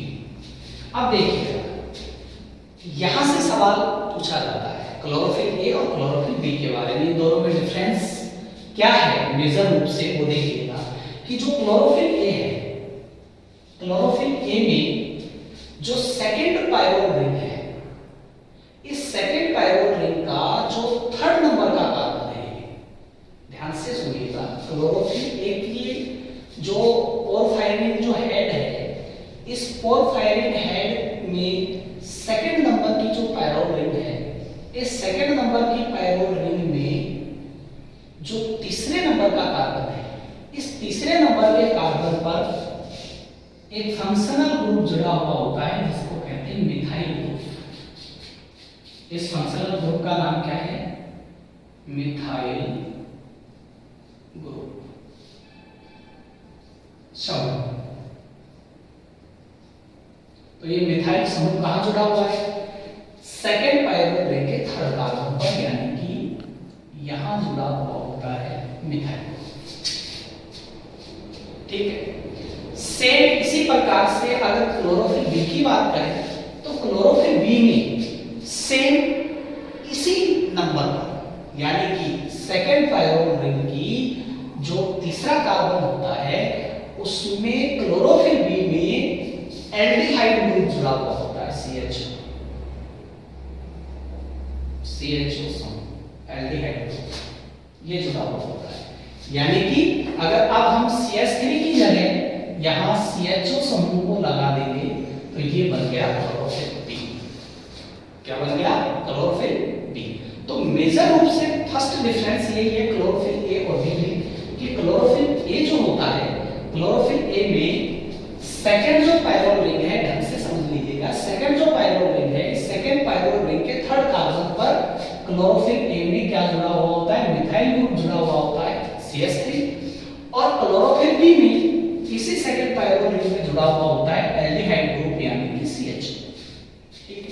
अब हम नेक्स्ट अगर डिफरेंस देखें तो सबसे पहले मैं इसको वापस से क्लोरोफिल ए बना देता हूं, मिथाइल ग्रुप जोड़ देता हूं। मिथाइल ग्रुप जब जोड़ते हैं तो हम क्लोरोफिल ए का अणु सूत्र देते हैं। इसका मॉलिक्यूलर फॉर्मूला क्या है? तो सबसे पहले देखिएगा, मैग्नीशियम परमाणु कितना है? 1। नाइट्रोजन परमाणु कितने हैं? 1 2 3 4। तो हम यहां लिखेंगे क्लोरोफिल ए का फॉर्मूला। क्लोरोफिल ए का हो गया, मैग्नीशियम परमाणु केवल एक है जो सेंटर में है। ठीक है। नाइट्रोजन परमाणु कितने हैं इसमें? 1 2 3 और 4। ये कितना हो गया? N4, यानी MgN4। इसी प्रकार से अब हम बात करेंगे, जो कि मैंने पहले ही बता दिया आपको, इसमें कार्बन भी होता है, हाइड्रोजन, ऑक्सीजन, नाइट्रोजन, मैग्नीशियम। इसके बाद हम बात करेंगे किसकी? ऑक्सीजन की। तो क्लोरोफिल ए के अणु में जब आप देखेंगे इसमें एस्टर बंध संयुक्त जो फाइब्रो चेन में है, इनको मिलाकर के कुल 5 परमाणु किसके होते हैं? ऑक्सीजन के। इसी प्रकार से हाइड्रोजन की अगर बात की जाए तो हाइड्रोजन के 72 होते हैं। इसी प्रकार से कार्बन की बात की जाए तो 55 होते हैं। ठीक है। ये इसका अणुसूत्र बन गया, ये अणुसूत्र बन गया क्लोरोफिल ए का। ये फॉर्मूला है क्लोरोफिल ए का, C55H72O5N4Mg। इसी प्रकार से अगर हम इस तीसरे कार्बन पर एल्डिहाइड ग्रुप जोड़ देते हैं, हाँ साथी, क्या जोड़ देते हैं? Aldehyde group. देखिए अब इसी फॉर्मूले से हम क्लोरोफिल बी का फॉर्मूला बनाएंगे। क्लोरोफिल बी में केवल और क्लोरोफिल ए में केवल एक डिफरेंस है इसकी हेड स्ट्रक्चर में, कि सेकंड जो पायरोल रिंग है उसके थर्ड नंबर के कार्बन पर यह एल्डिहाइड ग्रुप जुड़ा हुआ है। तो इसका जब फॉर्मूला देंगे वो सेम वही है। इसमें एक मैग्नीशियम परमाणु होता है, ठीक है, 4 नाइट्रोजन है। ऑक्सीजन की अगर बात की जाए, ऑक्सीजन की, तो हमने देखा था जो CH3 ग्रुप जुड़ा हुआ है, या कहीं भी ऑक्सीजन नहीं था CH3 में, मिथाइल ग्रुप में, लेकिन एल्डिहाइड ग्रुप में एक अतिरिक्त ऑक्सीजन और आ गया, CHO। एक अतिरिक्त ऑक्सीजन होने से ऑलरेडी पहले जब CH3 था तो क्लोरोफिल ए में कितने परमाणु थे ऑक्सीजन के 5। अब एल्डिहाइड में एक ऑक्सीजन ऑन होने से 5 और 1 कितने हो गए यहाँ 6 और 6। इसी प्रकार से हम किसकी बात करते हैं हाइड्रोजन की। अब हाइड्रोजन मिथाइल ग्रुप में कितने थे CH3 यानी कि 3, लेकिन यहाँ एक ही है एल्डिहाइड में तो 3 में से एक गया कितने बचे तो यानी कि 72 में से 2 क्या कर दे हाइड्रोजन कम कर दे तो कितने हुए H70 और कार्बन जो कहते होते हैं यानी कि C55। ये फॉर्मूला किसका हो गया यानी कि क्लोरोफिल बी जो है उसका फॉर्मूला हो गया C55 H70 O6 N for MC। दूसरा डिफरेंस अगर हम देखें नेक्स्ट जो डिफरेंस देखे हमने इनमें तो ये 4 फाइलिंग हेड है इसको मिटा देता हूं यहां से। इसका नेक्स्ट डिफरेंस है कि जो क्लोरोफिल ए है ये नीले हरे रंग का वर्णक है, नीले हरे रंग का क्लोरोफिल ए है ये नीले हरे रंग का वर्णक होता है और जो क्लोरोफिल बी है वो पीले येलोइश ग्रीन कलर का होता है, पीले हरे रंग का वर्णक होता है। ये ध्यान रखें। मेन रूप से 3 डिफरेंस यहाँ देखे हम क्लोरोफिल ए में कि यहाँ मिथाइल ग्रुप होता है तीसरे नंबर के कार्बन पे सेकंड पायरो रिंग में, यहाँ एल्डिहाइड ग्रुप होता है इसका फॉर्मूला होता है C55 S72 O5 N for NC। इसका फॉर्मूला होता है C55 S70 O6 N for NC। ये नीले हरे रंग का होता है, ये पीले हरे रंग का होता है। अब बात करते हैं हम, ये तो हेड को लेकर के हमने वो तमाम बातें यहाँ की हैं। अब बात करते हैं हम इसकी फाइटोल चेन की, क्योंकि हमने देखा कि 20 एंगस्ट्रॉम लंबी, कितनी साथियों 20 एंगस्ट्रॉम लंबी फाइटोल चेन होती है जिसे क्लोरोफिल की टेल कहा जाता है।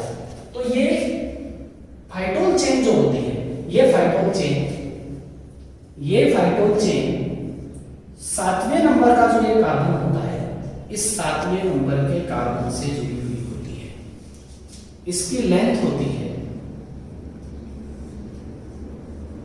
20 एंगस्ट्रॉम। कितनी होती है 20 एंगस्ट्रॉम। तो ये फाइटोल चेन है।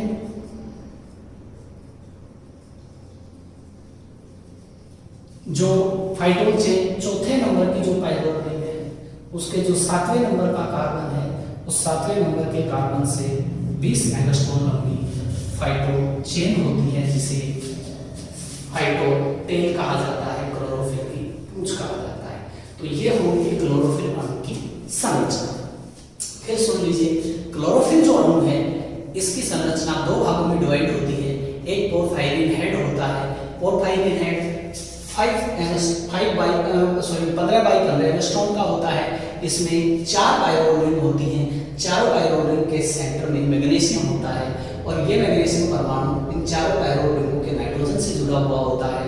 साथ ही इसमें चौथे नंबर की जो पायरोल रिंग होती है उस पायरोल रिंग के 7वें कार्बन से 20 एंगस्ट्रॉम लंबी एक फाइटोल चेन जुड़ी हुई होती है। इसी के साथ हमने अगर आप बात करें हम टाइप ऑफ क्लोरोफिल की, तो टाइप ऑफ क्लोरोफिल की बात की जाए तो क्लोरोफिल के जो प्रकार अभी 2 तो हमने देखे, इसके अलावा मैं यही लिख देता हूं, इसके अलावा क्लोरोफिल सी ये तीसरे नंबर का है, ये फर्स्ट नंबर का हो गया, ये सेकंड नंबर का हो गया, ये थर्ड नंबर का है क्लोरोफिल सी। उसके बाद है क्लोरोफिल डी, उसके बाद है क्लोरोफिल ये 4th नंबर है, ये 5th नंबर है, क्लोरोफिल ई। इसके अलावा 2 बैक्टीरियल क्लोरोफिल होते हैं, यानी कि बैक्टीरियल क्लोरोफिल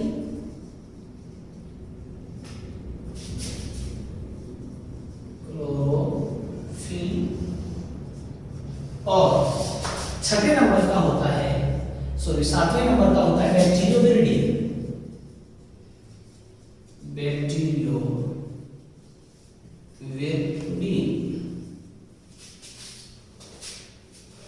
तो इस प्रकार से 7 प्रकार के क्लोरोफिल हो गए, क्लोरोफिल ए, क्लोरोफिल बी, जिनके बारे में डिटेल से हमने पहले पढ़ा। उसके बाद है chlorophyll C, chlorophyll D, chlorophyll E, bacteriochlorophyll and bacterioviridin. अब देखिए क्लोरोफिल सी के बारे में थोड़ी सी बात कर लेते हैं, ज्यादा क्वेश्चन यहाँ से नहीं आता है। क्लोरोफिल सी में सबसे मेन बात है फाइटोन चेंज नहीं होगी, इसे नोट कर लीजिएगा। क्लोरोफिल सी में फाइटोन श्रृंखला एब्सेंट होती है। जी हाँ, ये ध्यान रखिएगा कि क्लोरोफिल सी है, इसमें केवल हेड ही होता है, फाइटोन श्रृंखला नहीं होती है। इसका फॉर्मूला जो होता है, इसका फॉर्मूला होता है C32H32O5N4MC, ये फॉर्मूला है क्लोरोफिल सी का। ठीक है, इसके बाद हम बात करते हैं क्लोरोफिल डी की। क्लोरोफिल डी, इसका जो फॉर्मूला होता है क्लोरोफिल डी का, वो होता है C54H70O6N4Mg, ये क्लोरोफिल डी का फॉर्मूला होता है। अब इनमें एक एक बात और आपको बता दूं कि जो क्लोरोफिल ए और क्लोरोफिल बी हैं, ये दोनों ही जो हायर प्लांट होते हैं, हायर ग्रीन प्लांट प्लस में एल्गी, इन दोनों में प्रेजेंट होते हैं chlorophyll A plus chlorophyll B, ये दोनों प्रेजेंट होते हैं। ध्यान दीजिएगा, क्लोरोफिल ए और बी हायर प्लांट प्लस में एल्गी दोनों में प्रेजेंट होता है। क्लोरोफिल सी की अगर बात की जाए, क्लोरोफिल सी मेन रूप से मिलता है जो ब्राउन एल्गी होती है, ब्राउन एल्गी, ये भी आप नोट कर सकते हैं, ब्राउन एल्गी। ब्राउन एल्गी में क्लोरोफिल सी होता है। क्लोरोफिल डी ये मेन रूप से मिलता है रेड एल्गी, किसमें मिलता है, रेड एल्गी। ठीक है, इसके अलावा क्लोरोफिल ई की अगर बात करें तो ये मिलता है जेंथोफाइसिन में, जेंथोफाइसिन, क्लोरोफिल ई मिलता है जेंथोफाइसिन में। बैक्टीरिया क्लोरोफिल की अगर बात की जाए, ये मिलता है ग्रीन सल्फर बैक्टीरिया में, ग्रीन सल्फर बैक्टीरिया। और बैक्टीरिया विरिडी मिलता है purple sulphur bacteria, purple sulphur bacteria. जी हाँ, फिर सुन लीजिएगा, क्लोरोफिल ए और बी दोनों मिलते हैं हायर प्लांट प्लस एल्गी में।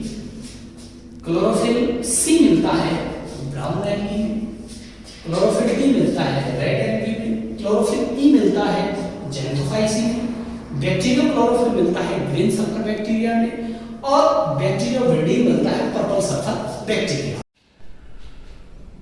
बैक्टीरियल क्लोरोफिल की जो बात की हमने, तो bacterial chlorophyll green sulphur bacteria और bacterioviridin purple sulphur bacteria. इसके बाद हम बात करते हैं बैक्टीरिया क्लोरोफिल का जो कार्य क्या है। तो मैंने आपको पहले बताया था कि क्लोरोफिल क्या करता है, सोलर लाइट को ट्रैप करता है और एक्साइट स्टेज में आकर के इलेक्ट्रॉन मुक्त करता है। वो इलेक्ट्रॉन फॉस्फोरिलेशन में जाकर के एटीपी और NH2 के रूप में एनर्जी रिलीज करवाते हैं, ताकि ये एनर्जी डार्क रिएक्शन में CO2 के अपचयन में काम आए। तो ये कार्य है किसका, क्लोरोफिल का।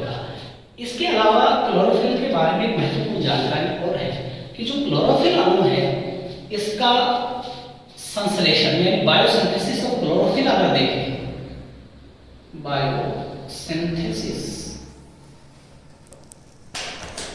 ऑफ क्लोरोफिल की बात करें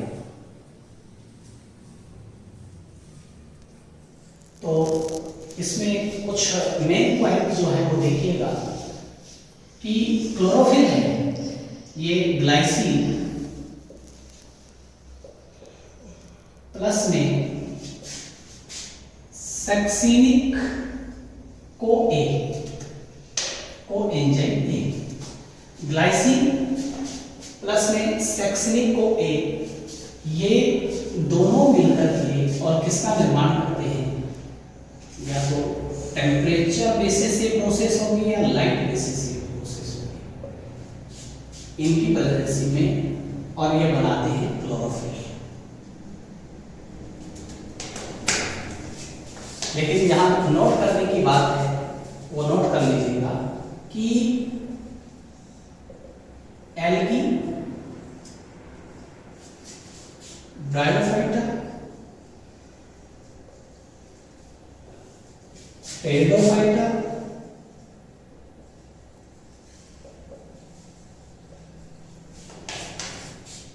व जिम्नोस्पर्म में क्लोरोफिल का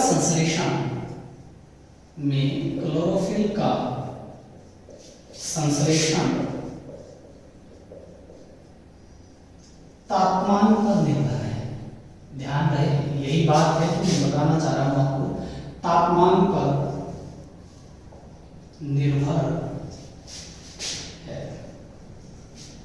टेम्परेचर बेसिस, तापमान पर निर्भर है।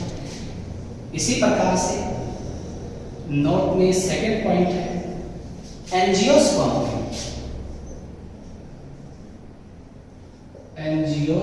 में क्लोरोफिल का संश्लेषण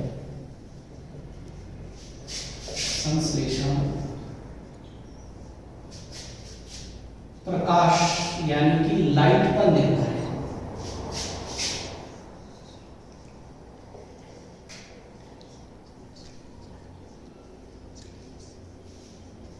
यहां भी एक ट्विस्ट जिसे नोट कर लीजिएगा, सिट्रस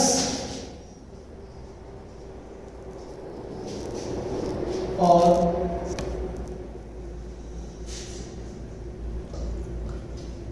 नीलोम्बियम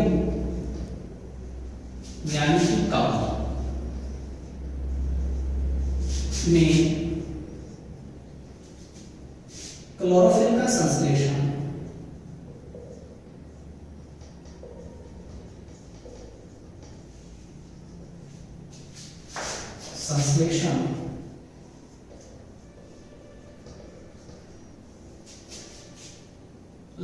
प्रकाश पर निर्भर नहीं होता।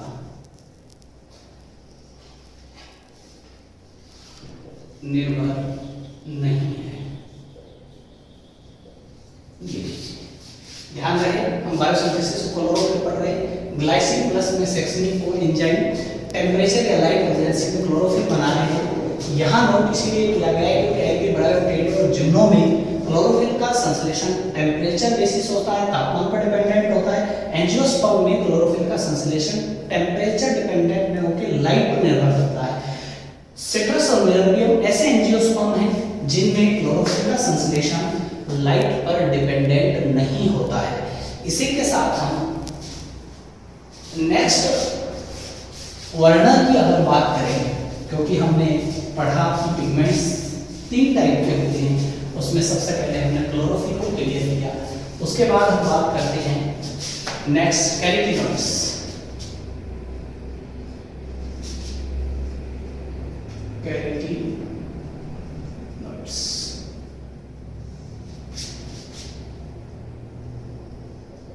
कैरोटीनॉइड्स जो है, कैरोटीनॉइड्स में 2 प्रकार के वर्णक आते हैं। फर्स्ट है कैरोटीन, कैरोटीनॉइड।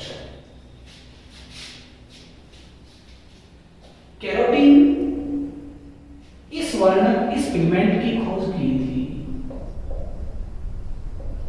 वेकेन रॉडर ने डॉक्स कैरेटा यानी कि गाजर। ये जो वर्णक है, इस वर्णक का जो कलर होता है वो नारंगी लाल रंग का होता है।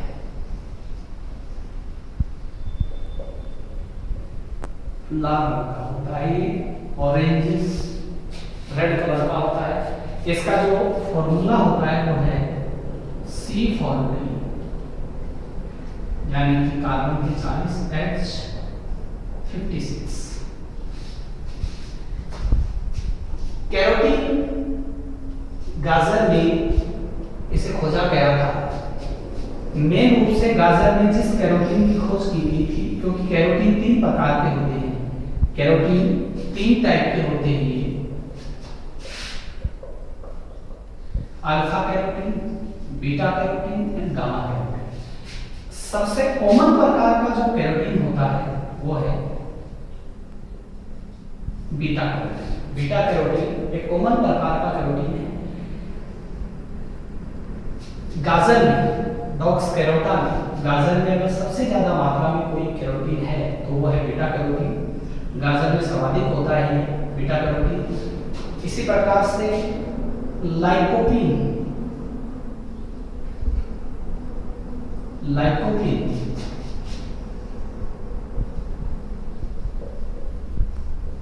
एक बीटा कैरोटीन है।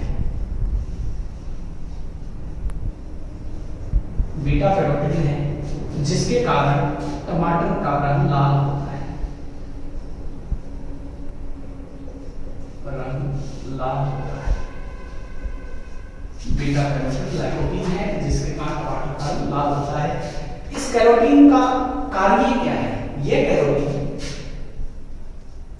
जब solar energy light harvesting complex पे गिरती है तो जो सोलर एनर्जी क्लोरोफिल नहीं ले पा रहा है, उस सोलर एनर्जी को ये कैरोटीन एब्जॉर्ब करके और उसे किसे ट्रांसफर करते हैं? क्लोरोफिल को। यानी कि हम ये भी कह सकते हैं कि प्रकाश की तीव्रता में, इंटेंसिटी ऑफ लाइट जब ज्यादा होती है तो उस स्थिति में कैरोटीन क्लोरोफिल को फोटो ऑक्सीडेशन से बचाते हैं। ये इंपॉर्टेंट है। कार्य हो गया इनका। कार्य क्या है लाइको कैरोटीन का? प्रकाश की तीव्रता में, प्रकाश की तीव्रता में क्लोरोफिल को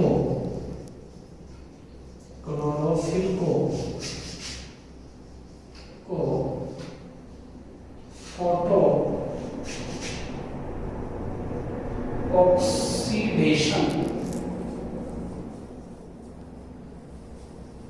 ऑक्सीडेशन से बचाते हैं। ये कार्य है इनका। यहां हम कह सकते हैं ये सोलर एनर्जी को एब्जॉर्ब कर उसे क्लोरोफिल को ट्रांसफर करते हैं। सेकेंड है ज़ैंथोफिल।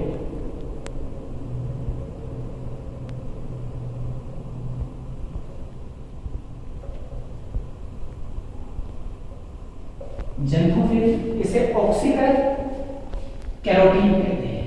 ऑक्सीकृत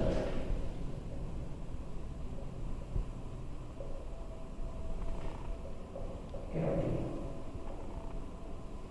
या इसे कैरोटीनॉल भी कहा जाता है। कैरोटीनॉल, ध्यान रहे, कैरोटीनॉइड्स और कैरोटीनॉल में डिफरेंस। कैरोटीनॉल्स कहा जाता है। इसका आणविक सूत्र होता है C40H56। उसके अतिरिक्त इसमें केवल एक ऑक्सीजन होती है कैरोटीन के अलावा, इसीलिए इसे ऑक्सीकृत कैरोटीन कहा जाता है। ज़ैंथोफिल, इनका जो कलर होता है वो होता है येलोइश ब्राउन, यानी कि ये हल्के पीले भूरे रंग के। ये भी कई प्रकार के होते हैं। फॉर एग्जाम्पल जैसे क्रिप्टोजैंथीन,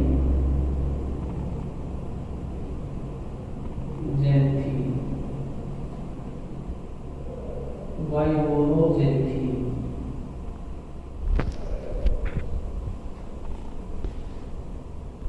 ल्यूटीन इंपॉर्टेंट है, ल्यूटीन। ये ज़ैंथोफिल है। ज़ैंथोफिल का कार्य क्या होता है?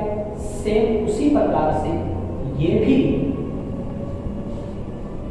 क्लोरोफिल को फोटो ऑक्सीडेशन से बचाते हैं, यानी कि सहायक वर्णक के रूप में काम करते हैं। जिस तरीके से कैरोटीन सहायक वर्णक के रूप में काम करती है, एसएस3 पिगमेंट के रूप में काम करती है, ऐसे ही ज़ैंथोफिल भी सहायक वर्णक के रूप में काम करता है और क्लोरोफिल को फोटो ऑक्सीडेशन से बचाती है। साथ में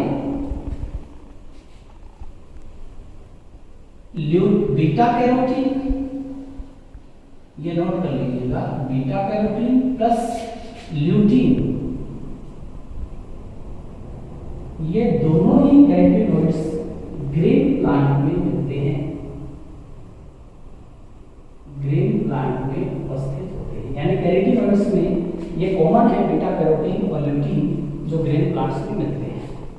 साथ ही कैरोटीनॉइड्स यानी कि कैरोटीन भी और ज़ैंथोफिल, ये कार्बनिक जो विलायक होते हैं, कार्बनिक विलायकों में घुलनशील होते हैं, जबकि जल में ये अघुलनशील होते हैं। जी हाँ, क्लोरोफिल और कैरोटीनॉइड्स दोनों ही कार्बनिक विलायकों में घुलनशील होते हैं और जल में कार्बनिक विलायकों में घुलनशील होते हैं और जल में अघुलनशील होते हैं। साथ ही हम बात करेंगे तीसरे प्रकार के वर्णक की, जो अंतिम है सी टाइप का, जिसे नाम दिया है हमने फाइकोबिलिन्स।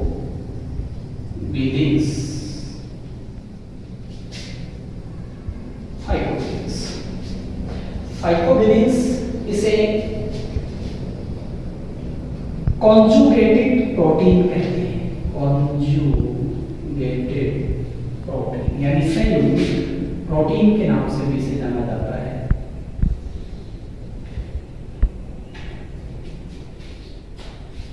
फाइकोबिलिन्स जो वर्णक होते हैं, ये मेन रूप से दो प्रकार के होते हैं।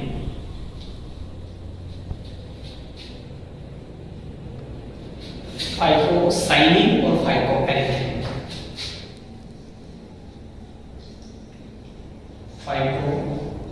फाइकोसाइनिन और फाइकोएरिथ्रिन।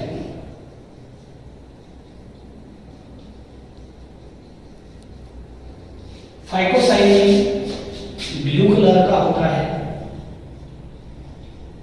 ब्लू कलर का पिगमेंट है, और फाइकोसाइनिन रेड कलर का पिगमेंट है।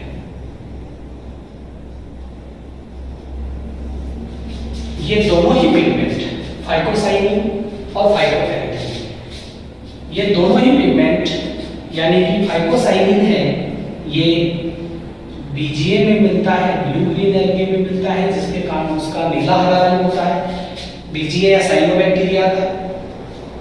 फाइकोएरिथ्रिन है, ये मेन रूप से रेड कलर का है, इसलिए रोडोफाइसिन यानी कि जो रेड एल्गी है उसमें मिलता है।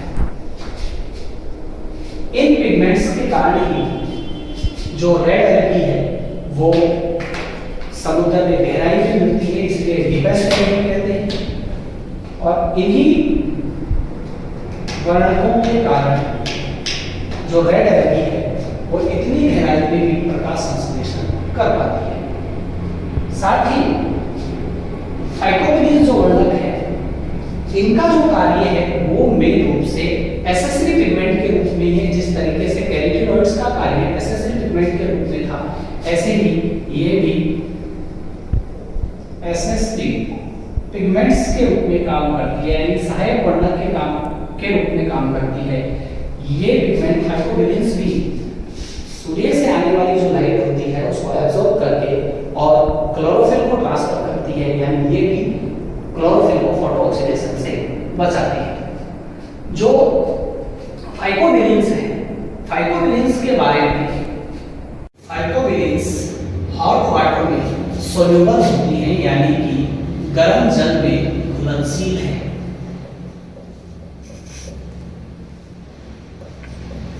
जबकि जो कार्बनिक विलायक होते हैं, कार्बनिक सॉल्वेंट में, जैसे एल्कोहल है, ईथर है, क्लोरोफॉर्म है, ये जो कार्बनिक विलायक होते हैं, इन कार्बनिक विलायकों में ये अघुलनशील होती है, अघुलनशील होती है। फाइटोबिलिस अंतिम वर्णक है, ये बीजीएल और रेड एल्गी में मिलता है। कार्य इसका सेम है, ये एसेसिव पिगमेंट के रूप में काम करता है और एसेसिव पिगमेंट के रूप में सोलर जो एनर्जी होती है उसको क्लोरोफिल को ट्रांसफर करता है और साथ ही क्लोरोफिल को फोटो ऑक्सीडेशन से भी बचाता है। ये आज का हमारा टॉपिक था। मैं उम्मीद करता हूं आपको पसंद आया होगा। पसंद आया है तो निश्चित रूप से इसे लाइक करिए, शेयर करिए और सब्सक्राइब करना नहीं भूलें। दोस्तों, इसी प्रकार के वीडियो के लिए बने रहिए हमारे साथ हमारे YouTube चैनल बायोलॉजी गुरु पर सतीश साधना के साथ। Thank you so much.